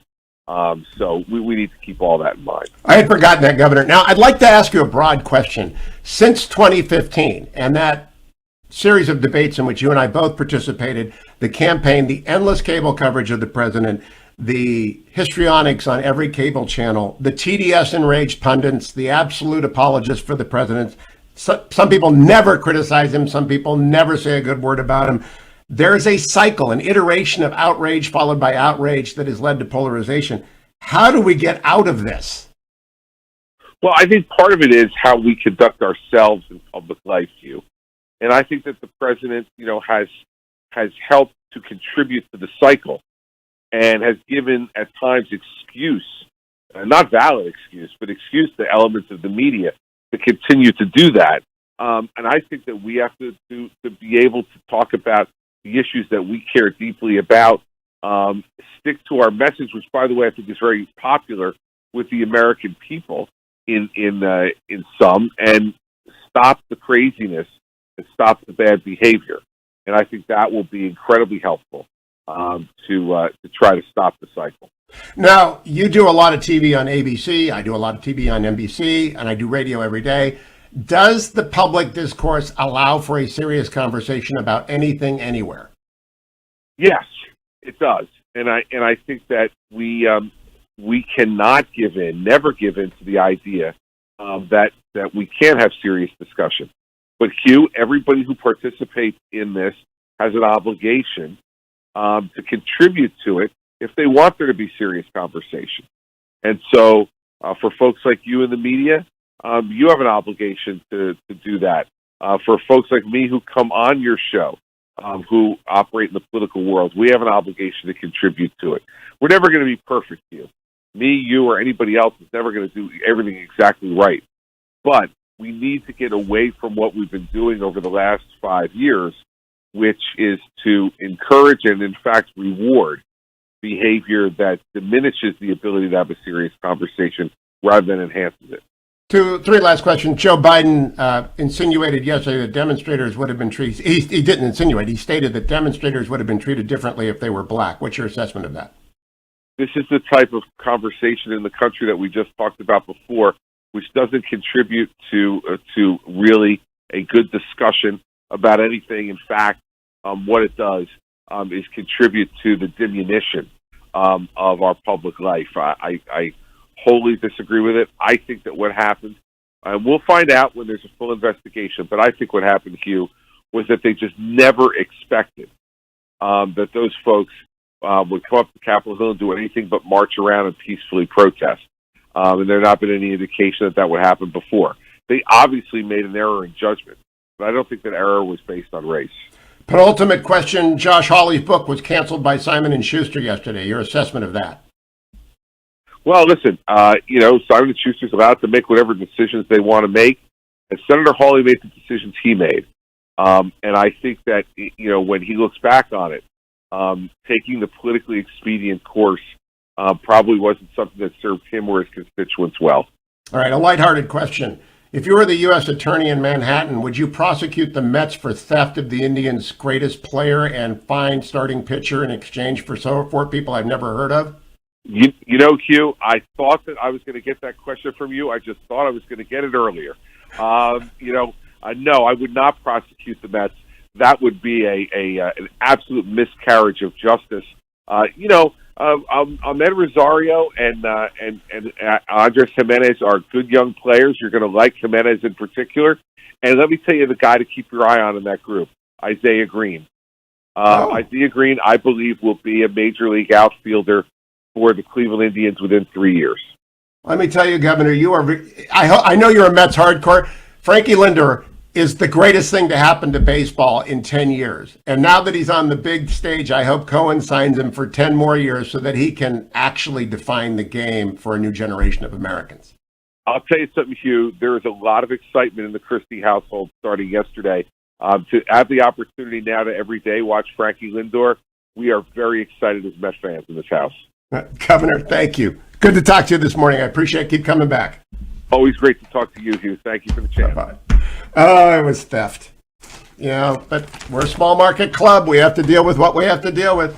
Right here is relieffactor.com. That's what I deal with every day. I take it in the first hour. Why? Because these are stressful times. And so what I do when I'm not feeling poorly, I am out there and about on the roads and highways that are near me so that I trundle along. Sometimes running, sometimes walking, whatever the body allows, but keep moving. And no matter what your age, you've got to do it. I'm never going to run a 3:12 marathon again, but I can certainly run. And I am able to do that because of relieffactor.com. I can't take NSAIDs, but I can take relieffactor.com. And that's Icarian, curcumin, resveratrol, omega. 4 pills every morning, very easy to swallow. And I've got tens of thousands of people who, like me, do exactly what I am recommending to you. So please go to relieffactor.com. Jonathan Swan joins me next for the latest from inside the White House. Stay tuned. Portions of the Hugh Hewitt Show are brought to you in part by Birch Gold Group.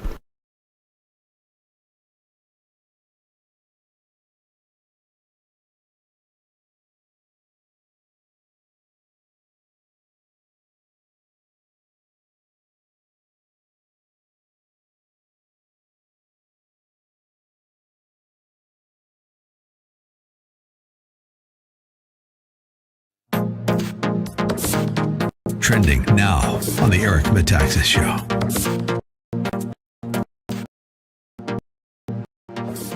And so Billy Graham was the most godly man I ever met.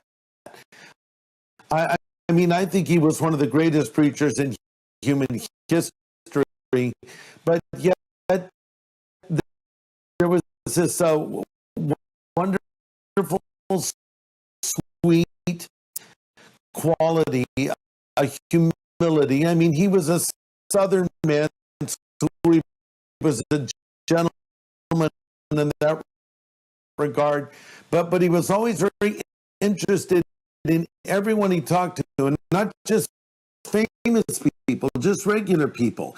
And I think they would just sort of end up opening their heart to him as a result. And, I mean, you think about, here's a guy who he first began to have communication with the president, starting with Truman. That didn't go so well. He learned some important lessons there because he kind of crossed the line by his own admission in his meeting with the president and talked about it afterwards to the press and never did that again. But then, fast forwarding through the various presidents, Billy was very close with Eisenhower,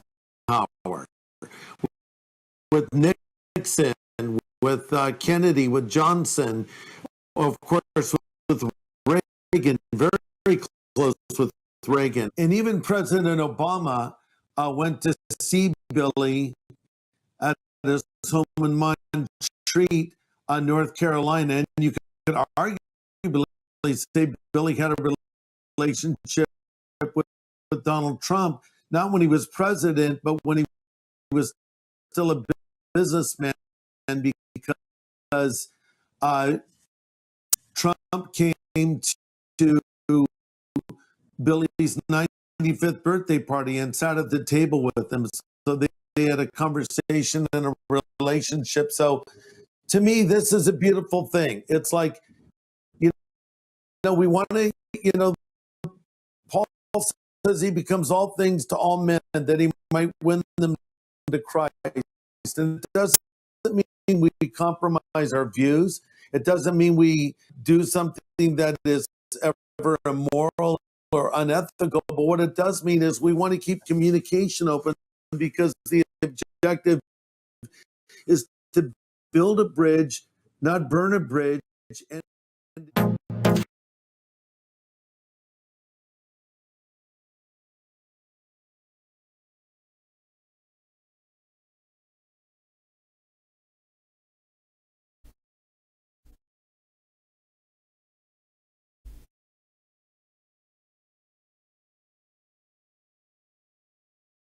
Welcome back, America. It's Hugh Hewitt, joined now by Jonathan Swan of Axios, who has among the best sources inside the White House. Jonathan, welcome. Good morning. Do you expect any more resignations from inside the White House senior staff?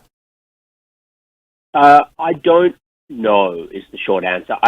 I kind of don't think so. The person I've been watching is Pat Cipollone, the White House counsel. He's, let's just say, had a rocky relationship with the president in recent times, mostly because the president has been pretty rough on him. But I know that senators from both parties, including senior Senate Republicans and cabinet officials, have strongly encouraged both him and the National Security Advisor, Robert O'Brien, to stay in their jobs for the sake of national security, continuity of government. I know that Secretary of State Mike Pompeo's had similar calls. I fully expect Pompeo to stay in his role. That I do feel confident saying, but I don't know about other senior White House staff. I certainly don't expect Mark Meadows to resign. I don't have any reason to believe that he will. And we're sort of getting to a pretty thin remaining crew right now. It's really, there's not that many sort of people in that core left. Now, Jonathan, Senator Sasse told me he does not rule out impeachment. Governor Christie just said it would be a big mistake. What do you hear about that from Republicans? Yeah, I'm not hearing a huge amount of enthusiasm from Republicans to impeach. The question there is conviction. I get the sense, we're getting the sense that Pelosi wants to move pretty quickly on impeachment. Obviously, it would sail through the House, but the Senate, I don't know, and I don't think that McConnell believes that it's the right remedy right now. I don't get the sense. I haven't spoken directly to McConnell, but I have spoken to people close to McConnell, and when all of this talk of removal and 25th Amendment and all this, well, 25th is a separate conversation. It's actually completely unworkable, it's true. But let's just talk about this wild period of 24 hours where people were sort of talking about all these things. There was a view in McConnell world that, well, you actually have to be an adult and think through, is this going to be better for the country than the alternative? Does the country really, is this going to be a good thing to put the country through after this? And I think that there's a large number of Republicans who believe that it's not the best thing for the country right now. Well, are there any Democrats who understand that a rush impeachment is perhaps the most disastrous thing they could do for the long haul, for future presidents and future partisan differences? I just don't know, because I haven't talked to enough Democrats to have a good sense of that. I've spent almost all of the last 48 hours talking to people in the administration and Republicans on the Hill. So I don't know. I suspect to the extent that such a view exists, it would be among some of the Senate Democrats, probably, I'm thinking more people like maybe Michael Bennet, some folks who are more institutionalists in the Senate may have some reservations. But again, I haven't talked to Senator Bennet, and I don't want to speak for him. Let me close by asking you about something Chris Christie confirmed to me. I think the president may have legal liability, and Chris Christie broadened it to Rudy Giuliani and Donald Trump Jr. From the family of the police officer who was killed. It's a causation issue. It's a proximate cause issue. Has that discussion come to your ears at all? It hasn't. I don't know whether President Trump has discussed that with his counsel or anything like that. It would have to be his private counsel. Jonathan, any indication from anyone that the president intended the riot to occur? No, I mean, no. I mean, did he intend that the Capitol got ransacked and smashed up? No, I mean, I don't think so. But it's a pretty thin line, because what he was saying was show strength. You go up there, it's hard to know where he thought this would go.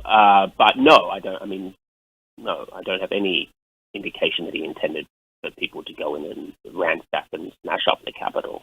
Now, do you think he has changed, or do you have reports from inside the White House that his point of view about Wednesday has changed in the succeeding 48 hours? He's done that before, for example, with Judge Curiel.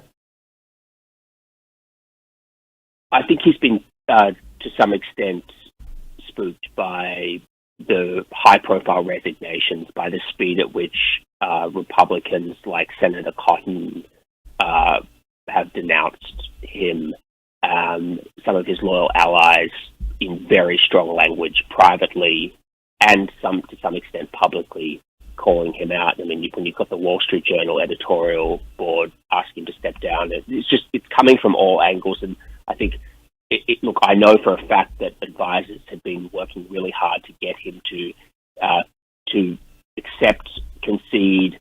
It was very, very difficult to get him to do that. And I think yesterday's video showed you that he finally sees the writing on the wall. Jonathan Swan from Axios, great reporting as always. Thank you for joining me, America. Dr. Larry Arnn and I talk about the long-term consequences of Wednesday, as well as the wisdom or foolishness of impeachment in the next hours. The Hillsdale Dialogue comes to you as it usually does in its regular space. Very important this week. Please stay tuned. I'm Hugh Hewitt.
Trending now on The Mike Gallagher Show.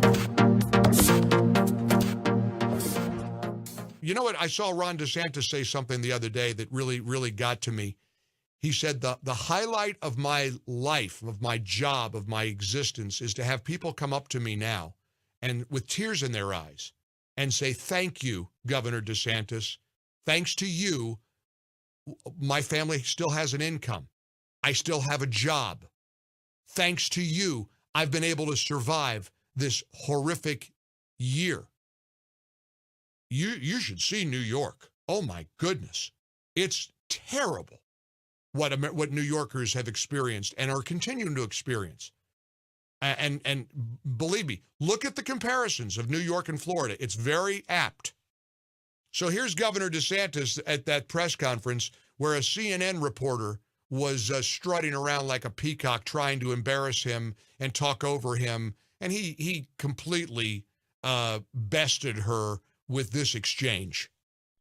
What has gone wrong with the rollout of the vaccine that we've seen phone lines jammed, websites crashed? There's a lot of demand. I mean, I think at the end of the day, excuse me. If I could finish my question. You just said what has gone wrong, so I'm answering the question. If I could complete the question, though. So you're going to give a speech or you're going to ask a question? We've seen websites crash and also senior citizens waiting overnight for the vaccine. Where was that at? We've seen it in Duval, Broward, Orange, and Lee. Why was there a big line? Did you investigate why? Could you tell us why? Because we distributed vaccine to hospitals, and the hospital said, first come, first serve. If you show up, we'll do it. See, I mean, these CNN clowns aren't interested in any kind of answers. She doesn't care about a response. She wants to posture and behave more like an activist than a reporter. Keep up with what's trending. Subscribe on YouTube today. Trending now on The Charlie Kirk Show. And look, someone said, they just messaged me. They said, well, BLM wasn't arrested. You're right, but we know how this works, okay? That's the point. That you're all going to get arrested and you're all going to be tried for federal terrorism charges and you might go to Guantanamo Bay. I'm not kidding. And the difference is that everybody on the right is going to be joining them. And people say, well, that warrants a civil war. Like, okay, then explain to me the strategic plan and exactly how that works, okay? Tell me how many of your family members you're willing to go send into a civil war of this country. Seriously. And they're like, well, I'm willing to do it. Well, okay, that's a much bigger, conversation that I completely reject. Let's put it that way. What I am thinking this is all headed towards is a national divorce, which is a completely different thing. Right. I've actually predicted that happening for quite some time. Oh, yeah, where 10 honestly. or 12 Republican states get together and they say, Jesus land. They just say, we're going to peacefully separate. Well, and actually, there's a way to do the opposite of that as well. If you look at the framework for the Convention of States idea to call another constitutional convention, theoretically, you could also expel a state that you feel no longer falls into the culture of the United States of America. So I think there's multiple avenues for that to become within the realm of possibility here in the next few months and years. And look, again, I want to say, why is this happening? Why is this all happening? It's happening because normal people, because people that love their country, the pressure release valves that were built for them no longer work. The elections no longer work. Free speech no longer works. Freedom of speech is how you are able to express your disagreements. Freedom of speech is how you are able to speak, just be able to voice not just your opinions, but get things off of your chest, right? When all of that disappears, people manifest that into violence. We have said this so many times, right? There are two ways to govern people: through speech, rationale, and persuasion, or by force. Keep up with what's trending. Subscribe on YouTube. Trending now on America First with Sebastian Gorka. My family and I will not be intimidated by left-wing violence.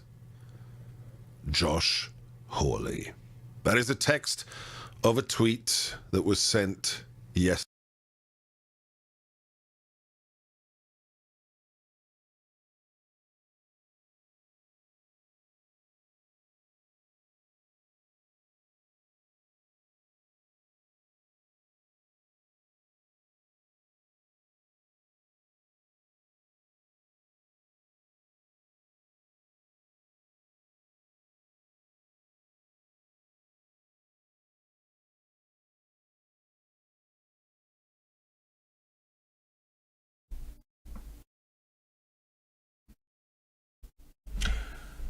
Morning glory, America. Bonjour, hi, Canada. Hugh Hewitt. That music means it's time for the Hillsdale Dialogue, our weekly conversation about big, important, sometimes way back in history issues with Dr. Larry Arnn, president of Hillsdale College.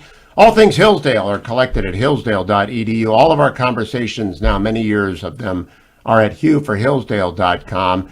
And Dr. Arnn is also the chairman of the 1776 Commission. Much about that coming up in weeks ahead. But today, the issue is what ought the Congress to do in the aftermath of Wednesday's riot within it.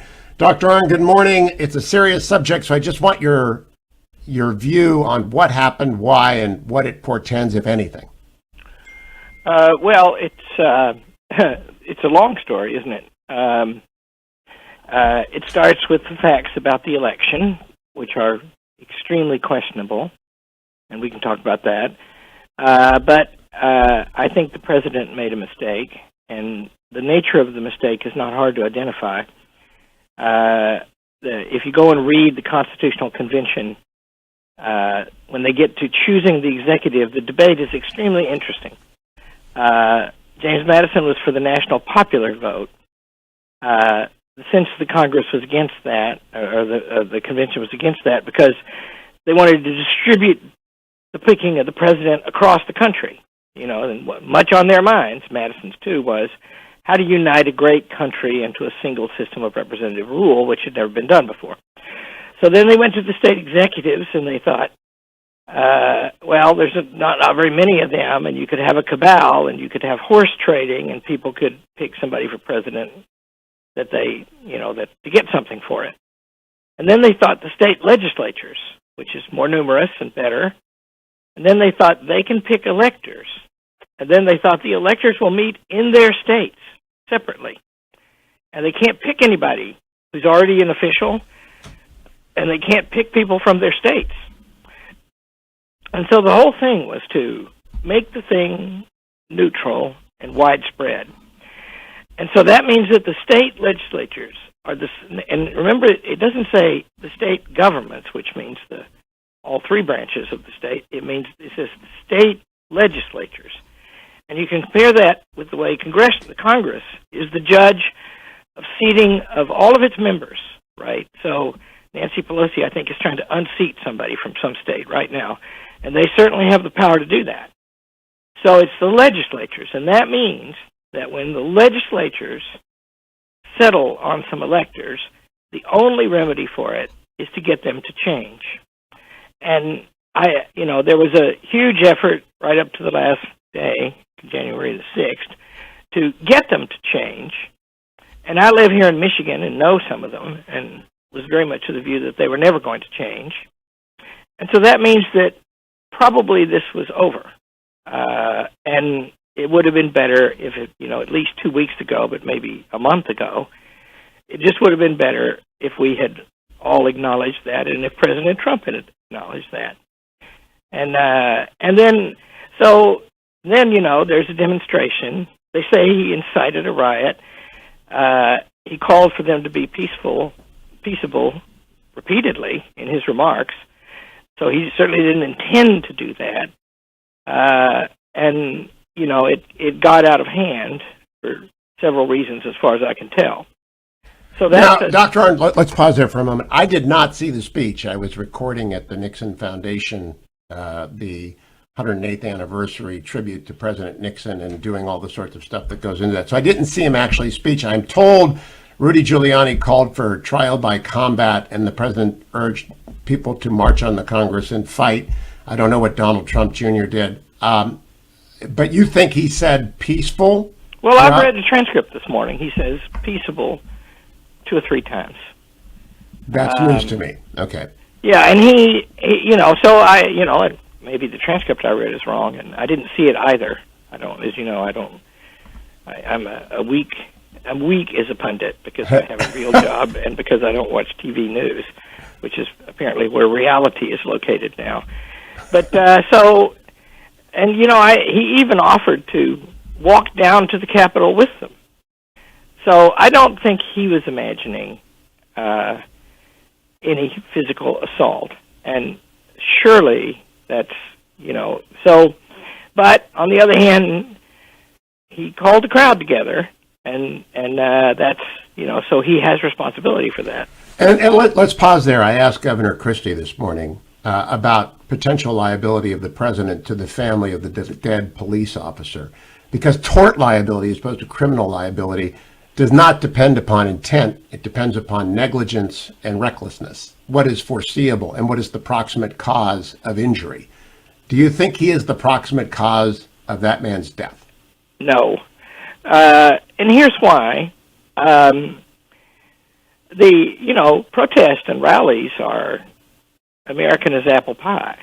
And, it's worth noting that this protest and rally is being treated very differently than the sustained violence that went on in the country over the summer. And that's, not right. And the point is, the Trump rallies are tremendous phenomena, and they have been almost entirely peaceable. And the people who go, they're people from, I see them, and sometimes I know people among them. I've never been to a Trump rally, but I've been in the place where they were being held, and there are a lot of people. And those are people from middle America who pay their own way to get back there. And so it's, I don't think that, why, a group of them, and I don't know how many it was, but maybe 100 or 200, crossed the police line and went into the Capitol building. I believe the number is actually over 1,000, Dr. Arnn, but I'm not sure. I see. Okay. Well, that's bad. They shouldn't have done that. And it's a breach of the law. Oh, they all got to be prosecuted. Yeah. Somebody is going to be prosecuted for murder, and felony murder is not out of the question for all of them. Yeah, that's right. So it's a bad thing, and as I remind everybody that governors all over the country joined those protests that were accompanied by riots this summer, and people were harmed, and businesses were burned, and people were killed, and we don't do much about that. Well, I'm going to bring up that in the impeachment conversation in our third segment, but I want to go back to, the president, and I know the president, and I wrote in the Washington Post, I do not believe he intended this, but he ought to have foreseen that the outer fringe of his support was capable of it. That's my judgment thus far. I haven't seen anything to disturb that. What do you think about my judgment? Yeah, I don't know. I don't know about the outer fringe. I am confident, but you say I know him. I've had one extended conversation with him in my life, but and that was with 20 other people in the room. But I am confident that he did not intend those people to work violence, and I do think that he was much too stubborn. Because, as I say, the Constitution. If you go back and read I summarized it. If you read the notes of the Federal Convention, they're actually trying to get the decision to be as impartial. That means as little personally connected to the people who do the choosing, the outcome mattering to them personally as much as possible.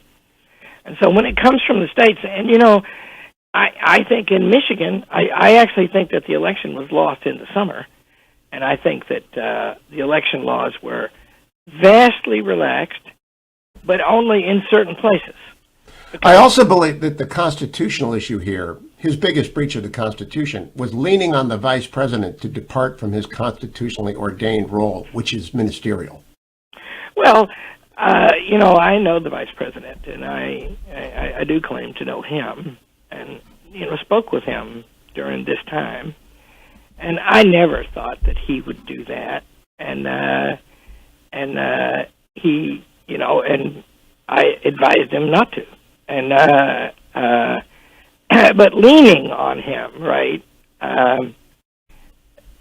Making an argument, that's not. Is that a breach of the Constitution? I don't know. If he attempted to force him somehow.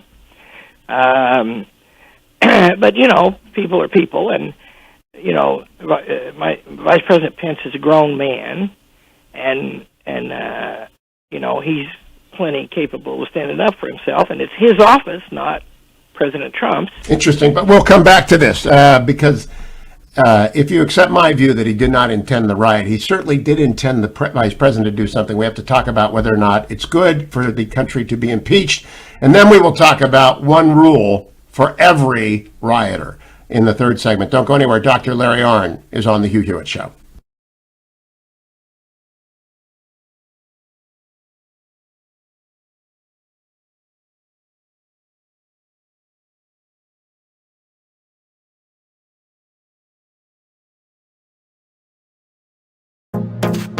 Trending now on the Charlie Kirk Show. And look, someone said, they just messaged me. They said, well, BLM wasn't arrested. You're right, but we know how this works, okay? That's the point. That you're all going to get arrested and you're all going to be tried for federal terrorism charges and you might go to Guantanamo Bay. I'm not kidding. And the difference is that everybody on the right is going to be joining them. And people say, well, that warrants a civil war. Like, okay, then explain to me the strategic plan of exactly how that works, okay? Tell me how many of your family members you're willing to go send into a civil war of this country. Seriously. And they're like, well, I'm willing to do it. Well, okay, that's a much bigger, conversation that I completely reject. Let's put it that way. What I am thinking this is all headed towards is a national divorce, which is a completely different thing. Right. I've actually predicted that happening for quite some time. Oh, yeah, where 10 honestly. or 12 Republican states get together and they say, Jesus land. They just say, we're going to peacefully separate. Well, and actually, there's a way to do the opposite of that as well. If you look at the framework for the Convention of States idea to call another constitutional convention, theoretically, you could also expel a state that you feel no longer falls into the culture of the United States of America. So I think there's multiple avenues for that to become within the realm of possibility here in the next few months and years. And look, again, I want to say, why is this happening? Why is this all happening? It's happening because normal people, because people that love their country, the pressure release valves that were built for them no longer work. The elections no longer work. Free speech no longer works. Freedom of speech is how you are able to express your disagreements. Freedom of speech is how you are able to speak, just be able to voice not just your opinions, but get things off of your chest, right? When all of that disappears, people manifest that into violence. We have said this so many times, right? There are two ways to govern people: through speech, rationale, and persuasion, or by force. Keep up with what's trending. Subscribe on YouTube. Trending now on America First with Sebastian Gorka. My family and I will not be intimidated by left-wing violence. Josh Hawley. That is a text of a tweet that was sent yesterday. The Republican senator was out of town on business.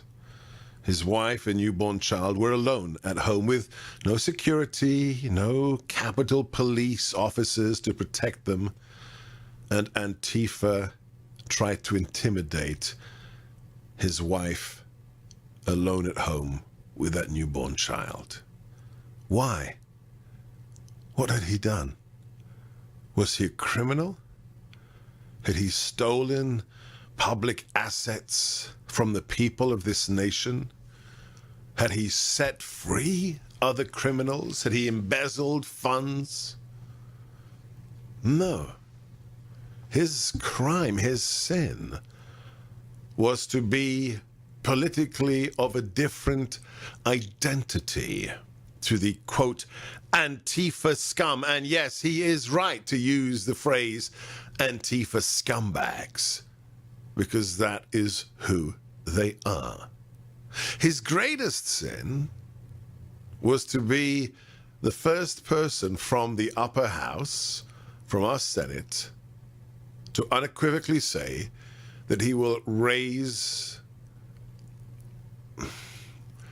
a different voice. Keep up with what's trending. Subscribe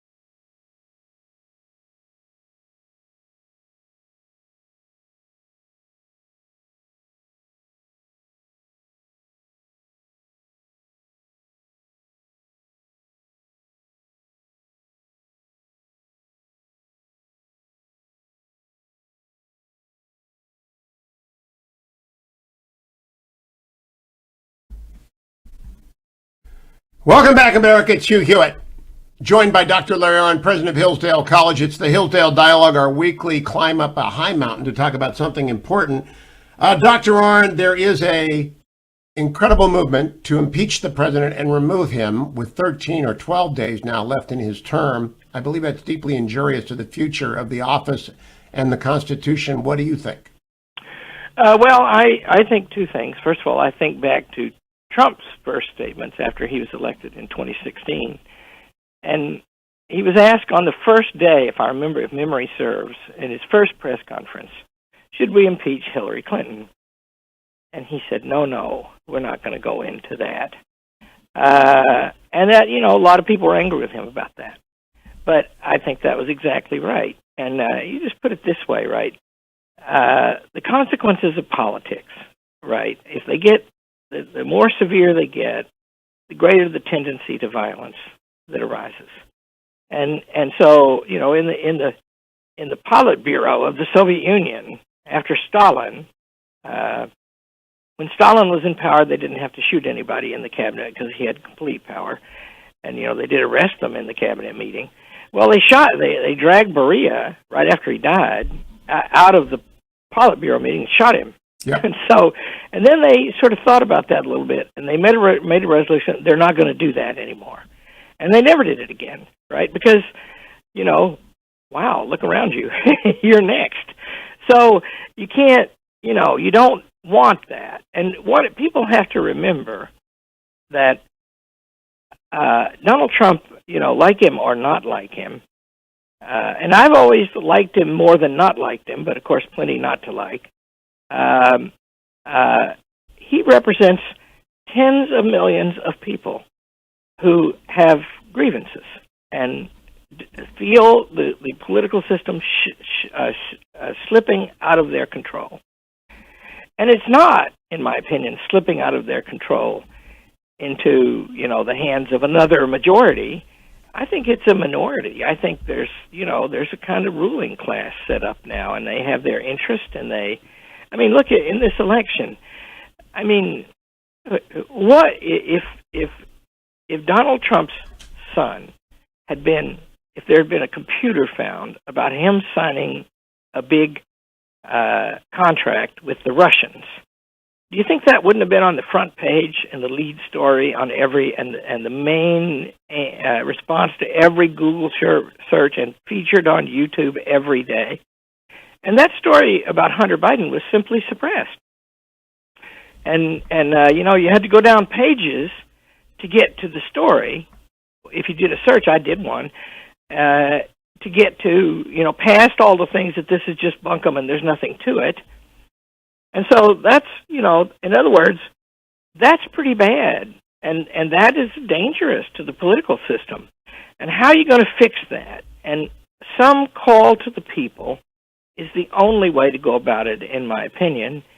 And that's why I think that, and did Donald Trump rule unconstitutionally? I think not. William Barr, who's become his critic, answered a question at a speech he gave at a Hillsdale event, and he said, we've gone right down the line, following the law, appealing to the courts, getting third parties to judge with us what the powers of the presidency are. That's what you want. And I think he did that, and I think his vices, such as they are, he's got virtues too, he's obviously a courageous man, is that he talks about himself too much. And probably he thinks about himself too much. And that's a vice all of us have, and maybe he has it a lot.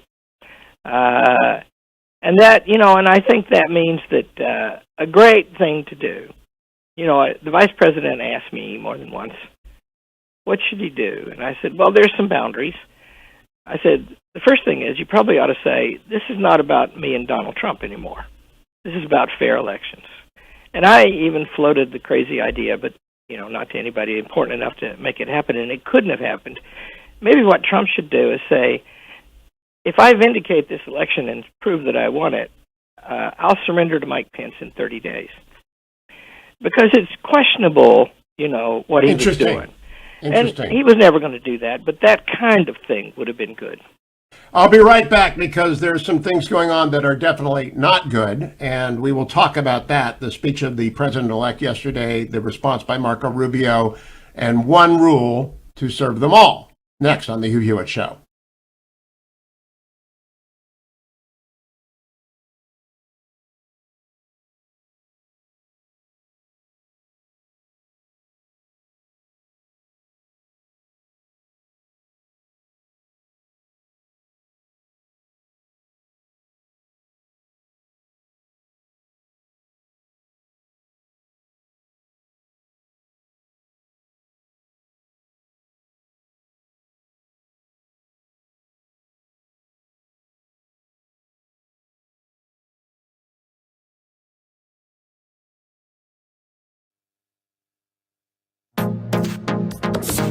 Trending now on the Eric Metaxas Show.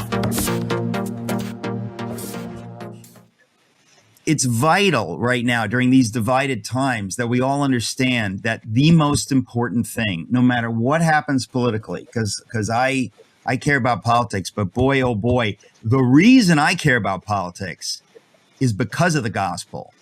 And we got to get our priorities straight. So you're saying that Billy Graham, he lived that out, and that's not easy to do, to work with, you said Lyndon Johnson and JFK. I mean, they were famous in their private lives for really not being particularly wonderful. People complain about Trump. They don't know anything about JFK and LBJ, much less Clinton. And yet Billy Graham had the ability to love people wherever they were. You were talking about people from an atheist convention coming up to him. And I just think we need to be reminded of that. So tell us more about that, because that's so beautiful that he would ask these people about, who are you, or how are you doing, or what can I pray for? Boy, do we need to be reminded right now. Yeah, I think it's true. It was said of Jesus that he was the friend of sinners. And that was a criticism leveled at him by the Pharisees, but he was a friend of sinners. And so a man like Zacchaeus had a conversation with Jesus, or the woman caught in the act of adultery, or the woman at the well, and he would build bridges to them. Jesus was always building bridges to people. And so Billy Graham really emulated that. He was the most godly man I ever met. Keep up with what's trending. Subscribe on YouTube today.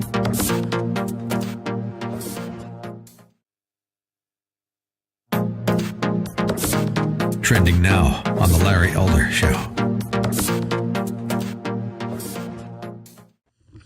And this is the problem here regarding the election and the way the left and the Trump haters are responding to it. We talked a little bit about this yesterday. Hillary Clinton advised Joe Biden to not accept the results under any circumstances. In 2004, Barbara Boxer teamed up with a House member named Stephanie Tubbs Jones from Ohio to try to decertify the election for George W. Bush when they met in January. Did anybody consider them to be threatening our democracy, undermining our republic? Nobody said anything. 2017, 7 House members objected to certifying the election for President Donald Trump. Did anybody suggest that they were undermining our democracy? When a third of the Democrat congressional delegation refuses to attend President Trump's inauguration, does that undermine the integrity of our democracy? Does that give our allies and enemies the impression that the American people are not behind their government and therefore America is not stable? 2.5 years, 3 years, this investigation into President Trump for allegedly colluding with the Russians, did that undermine the integrity of our country? Did that give solace to our enemies and cause discomfort to our allies? When you said that the 25th Amendment should be invoked, AOC and all you other Democrats, because the president was mentally unfit, did that undermine the integrity and stability of our democracy? Keep up with what's trending. Subscribe on YouTube today.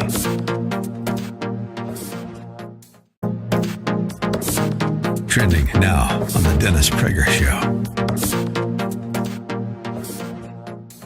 Name me any good institution and give me a left creation of it. Left destroys, not builds. Liberals build, conservatives build, leftists destroy.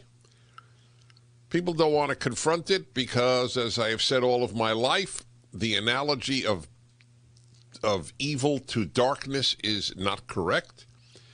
It's the opposite. Evil is so bright, people cannot stare at it. So they fight little evils or make-believe evils. That's what the left does. They fight make-believe evils. American racism, American white supremacy, right? That's what they fight.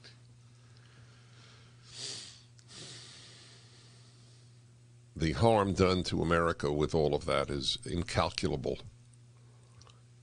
They have set back race relations in this country 50 years. In the good old days prior to the left, I don't mean the 60s, 50s, 40s.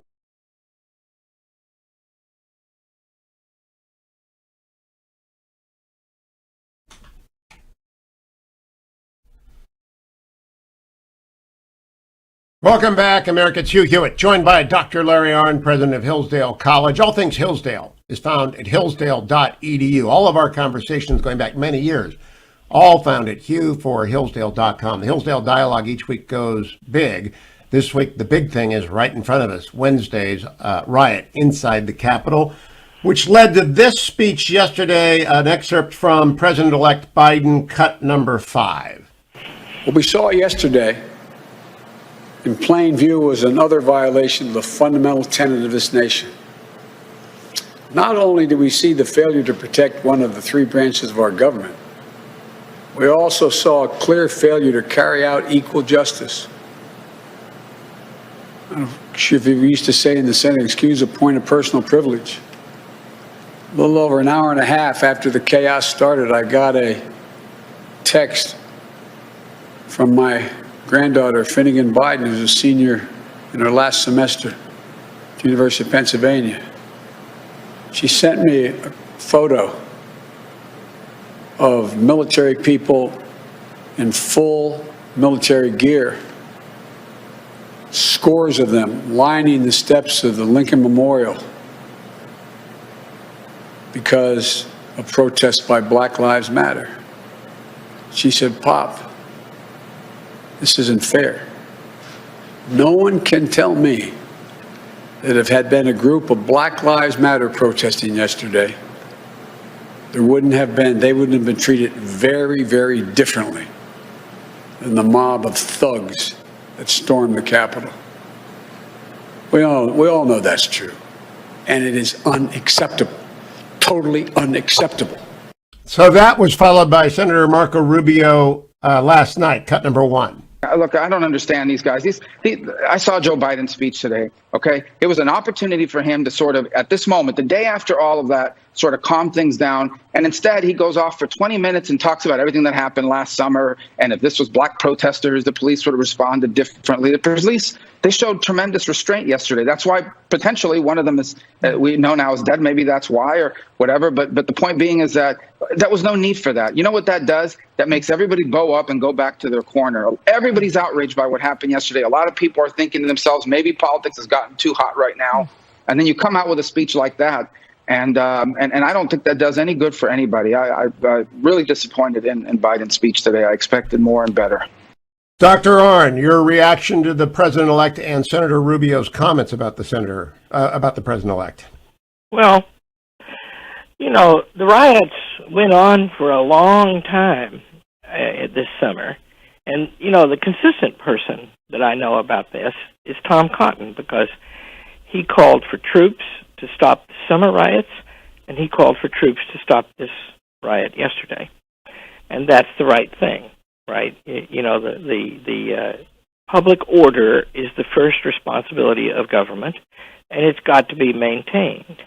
And so the line between peaceable assembly, which is a right, and I remind you, which has been disrupted in America during this pandemic as much as ever in American history.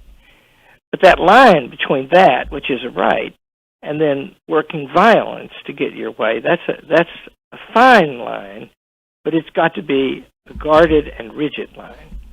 So I had Senator Cotton on yesterday, and he reiterated the one rule for everyone, which is violence is not acceptable. And what Senator Sasse said this morning is the one purpose of government is to have a monopoly on violence in the public square, that they are the only people that may use violence in pursuit of the law, and that rule has been abdicated, and it was abdicated on Wednesday, and the consequences of that are like Shays' Rebellion, the Whiskey Revolt. We've got instances, and then ultimately disunion in 1861, where the monopoly on force is challenged. So how do you get back from that, Dr. Arnn? Well, you know, it's first of all, this is all very dangerous, right? I mean, we have to understand this. You know, I think that there's a threat to the electoral system. And what does it have to do with? Well, there are these laws to make sure that every citizen gets to vote, and these laws that make sure that only they may vote, and also that they get to vote for themselves. And if they don't want to go vote, they don't have to go vote, and nobody gets to vote for them then. And so it looks to me like those laws are breaking down under relentless pressure against voter suppression. But the truth is, you know, private parties ought not to be entering names into the voter rolls. But they did, apparently, in this. If you look at the Amistad Project of the Thomas More Law Center, that lays out what happened about the Zuckerberg gifts, and it's just, you know, it doesn't prove that the election was stolen, but gosh, it's suspicious, and it does prove that the safeguards were relaxed or removed. And so people are worried about that, right? And they feel their country slipping out of their hands. And then, you know, this censorship by the media companies and the tech companies, which is very sophisticated by the tech companies now, that's just, you know, that's serious. And so, yeah, people are, but we have to restrain ourselves, too, because whatever else we do, we don't want to make this worse. And so there you are. I think Biden has it exactly backwards, by the way, because, you know, the devastating thing that happened on January the 6th, there were some deaths. That's devastating. But then they broke into the Capitol, right? Or they basically walked into the Capitol. They weren't restrained by the police, but they crossed a police barrier. And that's a symbol of the nation's democracy. You know how the Capitol is designed. It's very beautiful, and we've changed it some now. I'm afraid we'll change it more now. But the reason that it's up on the hill, and the reason that the steps are very wide leading up to it, is so that it gives a sense that everybody's welcome. It's a place that the people can use, but, you know, of course, only peaceably. And then when you go in, you're in a wonderful rotunda that's tremendous, right? And they've changed it in ways that, you know, architects, you know, I myself have fallen into the clutches of a bunch of classical architects, and you know, they make beautiful things, and like our chapel. But some of them have written about this, right? Then you walk into this spacious open rotunda, and that's, you know, the people's place. Well, if that is violated by the people misbehaving or going there when they ought not, then that's, you know, bad and dangerous. And that just should not have happened, and the people who did it should be prosecuted. Is insurrection the appropriate term? No, well, I don't know. I mean, you have to know the intent of the people, but it wasn't, you know, were they attempting to seize the government and prevent its carrying out its duties? I don't think so, and I think that's what insurrections are for. But a serious breach of the law, and it should be prosecuted. Now, I want to go to a column I wrote for the Washington Post on Wednesday at their request, and I began it with Lincoln's first inauguration, where he said, "We are not enemies, but friends. We must not be enemies." I got a lot of snickers for that, Dr. Arnn. Interesting that people snicker at Lincoln now. What do you make of that? Is that even possible right now? Was that sentiment sincere when he made it? Is it applicable now? Well, sure, it's always applicable, of course. If Lincoln, when Lincoln said that, Lincoln's first inaugural is like all of the best performances of Abraham Lincoln, and all of the serious performances of Abraham Lincoln are great. It lives in memory, right? And the better angels of our nature and the hearthstones, we've shared, all that stuff. That's wonderful. And of course, what happened? Civil War. We killed 600,000 of each other, and we must pray that it doesn't go there now, and it shouldn't. And what we have to do is argue, and think and talk, and that's in the first paragraph of the Federalist Papers, it says. Our people is designed to demonstrate whether a people can be governed by reflection and choice, or must ever depend upon accident and force. Well, once it depends on force, that's a massive breakdown. And and we came through that once, and we don't want to do that again. Now, the consequence, Chris Christie was on today as well, and faults the president primarily for not accepting not the results of the election, but the results of the litigation. And I sort of agree with that. That it was written large in judicial proceedings, superintended by Trump judges who are good judges. There's just no question about their qualification. At that point, ought he have to have accepted their ruling that he had not made a case, instead of continuing to flame the suspicion that he had a case that was not yet revealed? Well, that, I think I said on the show that what the state legislatures do is more important. And they all did something, some of them Republican legislatures. And I think that they had failed in important duties over the summer, as I say, but they did it, right? And then in addition, the judges ruled against him. And all of them did. And I'm not even surprised by that, because that's not what courts do, right? Hamilton, I believe that we give too much emphasis to the Supreme Court as the decisive thing, and lawyers in our time. Excuse me. No, we like lawyers on this show. Yeah, we like them, but they should be kept in their place. Hamilton calls it the least dangerous branch. And, in my opinion, it's never been very good at standing up to the popular branches.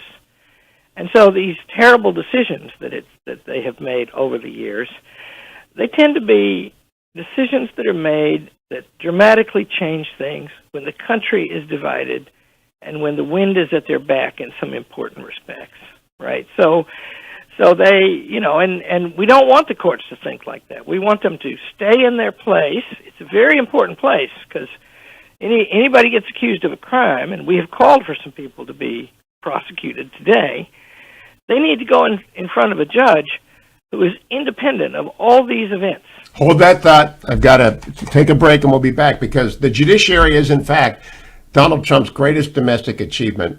It's also where much of this must be decided, and credibility of it is so crucial. Dr. Arnn will be right back. Let me remind you that all of you who are stressed, go out and take a walk, go out and take a run, go out and go on your Peloton, get outside, socially distance, don't go breathing on people, but get outside and exercise. ReliefFactor.com. I tell you about it 3 times a day. I take it in the first hour, and then I remind you in hours 2 and 3 before you begin your commute and complain about your back or your ankles or your knees. Or oh, my aching back, whatever that is. Before you get started on that, and especially before you do your weekend warrioring this weekend, whether on a basketball court, a tennis court, or indoors on your Peloton, take ReliefFactor.com. Take the supplements that your doctor recommends. Never stop taking the prescriptions that he prescribes or she prescribes, but always take your relief factor. Icarian, curcumin, resveratrol, omega, the 4 natural supplements that doctors agree are good for you and support the temporary relief of minor ache and pain. I'll be right back with Dr. Arnn talking about the judiciary next on the Hugh Hewitt Show.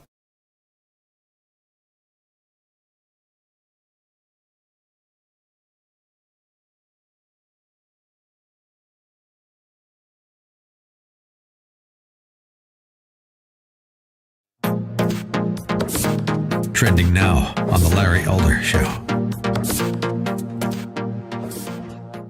Kamala Harris in Elle magazine. She's talking about her parents' involvement in the civil rights movement in the 60s. And in the interview, she recalled attending marches with them when she was a toddler in a stroller. And I'm quoting, Senator Kamala Harris started her life's work young. She laughs from her gut, the way you would with family, as she remembers being wheeled through an Oakland, California civil rights march in a stroller with no straps with her parents and her uncle. At some point, she fell from the stroller. She was understandably upset. My mother tells the story about how I was fussing. And she's like, baby, what do you want? What do you need? And I just looked at her and said, freedom, meaning freedom, mispronouncing the word freedom because she's a little girl. Freedom. Here's the problem. Martin Luther King in 1965 gave an interview. In the interview, here is what Reverend King said, and I'm quoting. I will never forget a moment in Birmingham when a white policeman accosted a little Negro girl, 7 or 8 years old, in a demonstration with her mother. What do you want? The policeman asked her gruffly. And the little girl looked him straight in the eye and answered, freedom. So Kamala Harris lying about something that happened at a civil rights protest that she allegedly said, almost verbatim the story that MLK gave, par for the course. Keep up with what's trending. Subscribe on YouTube today.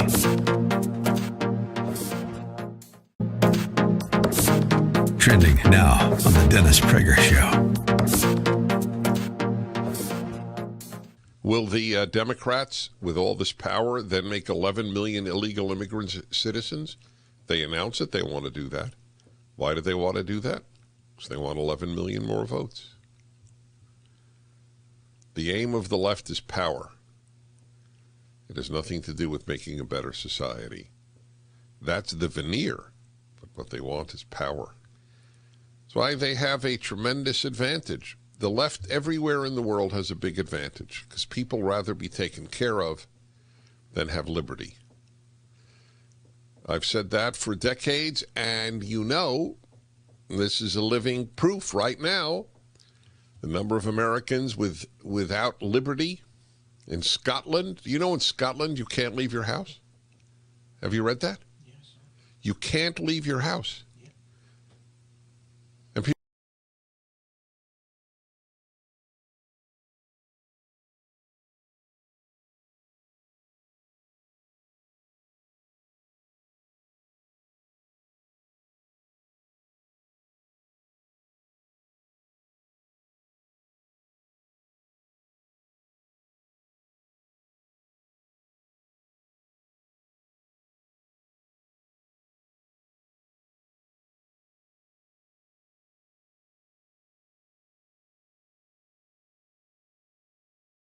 Welcome back, America. It's Hugh Hewitt, joined by Dr. Larry Arnn, president of Hillsdale College. As we went to break, we were talking about the role of the judiciary, Article 3, the least dangerous branch, but increasingly the decisive branch.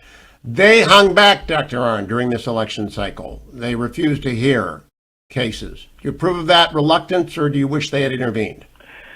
Well, as I was saying before the break, I don't think that they were ever the proper party to settle all this. But the argument goes, well, start at the beginning. There's a law. The law says how elections are going to be run. The law is openly abandoned, relaxed. Right? There are consent decrees that were negotiated between attorneys general or secretaries of state and parties suing them in court that basically constitute an agreement that the state laws as they exist will not be followed. Well, that happens, I guess, in American legal practice now, but it ought not to happen. And so somebody aggrieved by that can sue in a court, and the court could rule, was the law followed or not? So the cases that involve that question, those look to me like legitimate cases of legal dispute.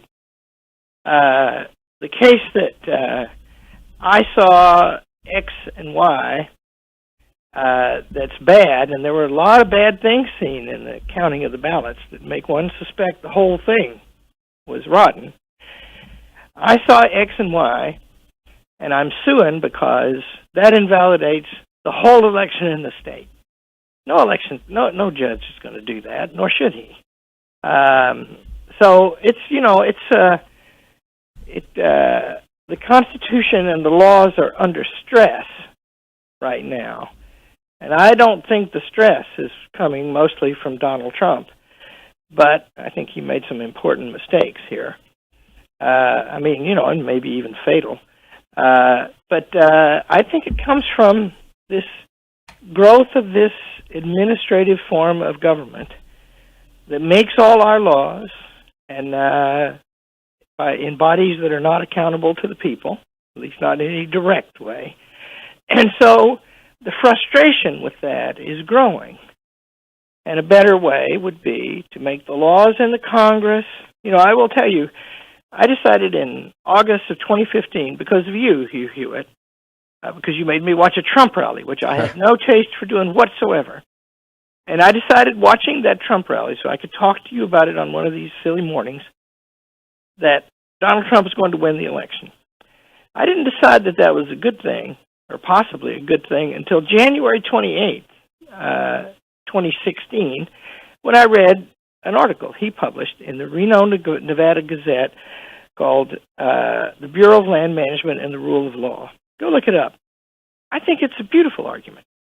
And I took that into my workroom where the kids work, and I said, go find Jack Shannon, was the boy's name, really great guy, about to get his PhD at the London School of Economics. I said, go find out everything Donald Trump has said about this. And he said, how far back? And I said, however old he is. and he found stuff going back to 1989, 1990 that was consistent about this. Trump perceived that this administrative rule, which of course affects him as a real estate developer, is not really the rule of law. And so then I decided it might be a good thing for Trump to be elected. Now, I did not support him until the primaries were over. And in the primary, I voted for Ted Cruz. And I did that despite the fact that I thought that Trump was going to win. And the reason I thought he was going to win because I was just looking at the enthusiasm for him. But then I didn't think it would be bad. It might be even good. And I voted for Cruz, and I know Ted Cruz, and I like him. And I think he's ill-advised in what he did in the last 10 days. But, God bless him. Remember, his resolution, by the way, basically ends up in the right place. It was a political misjudgment, I think, because what he says is we should find evidence and present it to the state legislatures, because Cruz is no dummy. And so anyway, but I don't think he should have done that. I'm with Tom Cotton on that point. So anyway, there you are, right? In other words, it's a great struggle for representative government to be effective and work. And the forces that, I've said it before on the show, the media, what that means is somebody in between something and something. So the media is between us and the facts. And they increasingly understand themselves to be in a position of power. Not in a position of reporting, that is to say, servants of the facts and of us. They define the facts. And it's just obvious all the time now. Yeah, they do. And next week we may have to talk about that, because that did not exist except in a hydra-headed form that was equal, basically, and understood to be partisan at the time of the founding. Dr. Larry Arnn, president of Hillsdale College, thank you as always. Hillsdale.edu For this and all of our conversations, for all of their online courses, for a great place to send your son or daughter to college, I'm Hugh Hewitt. Thank you, Adam. Thank you, Harley. Heidi, thank you, Ben, and thank you, Dwayne. Get well to everybody on the team. We'll see you on Monday on the next Hugh Hewitt Show.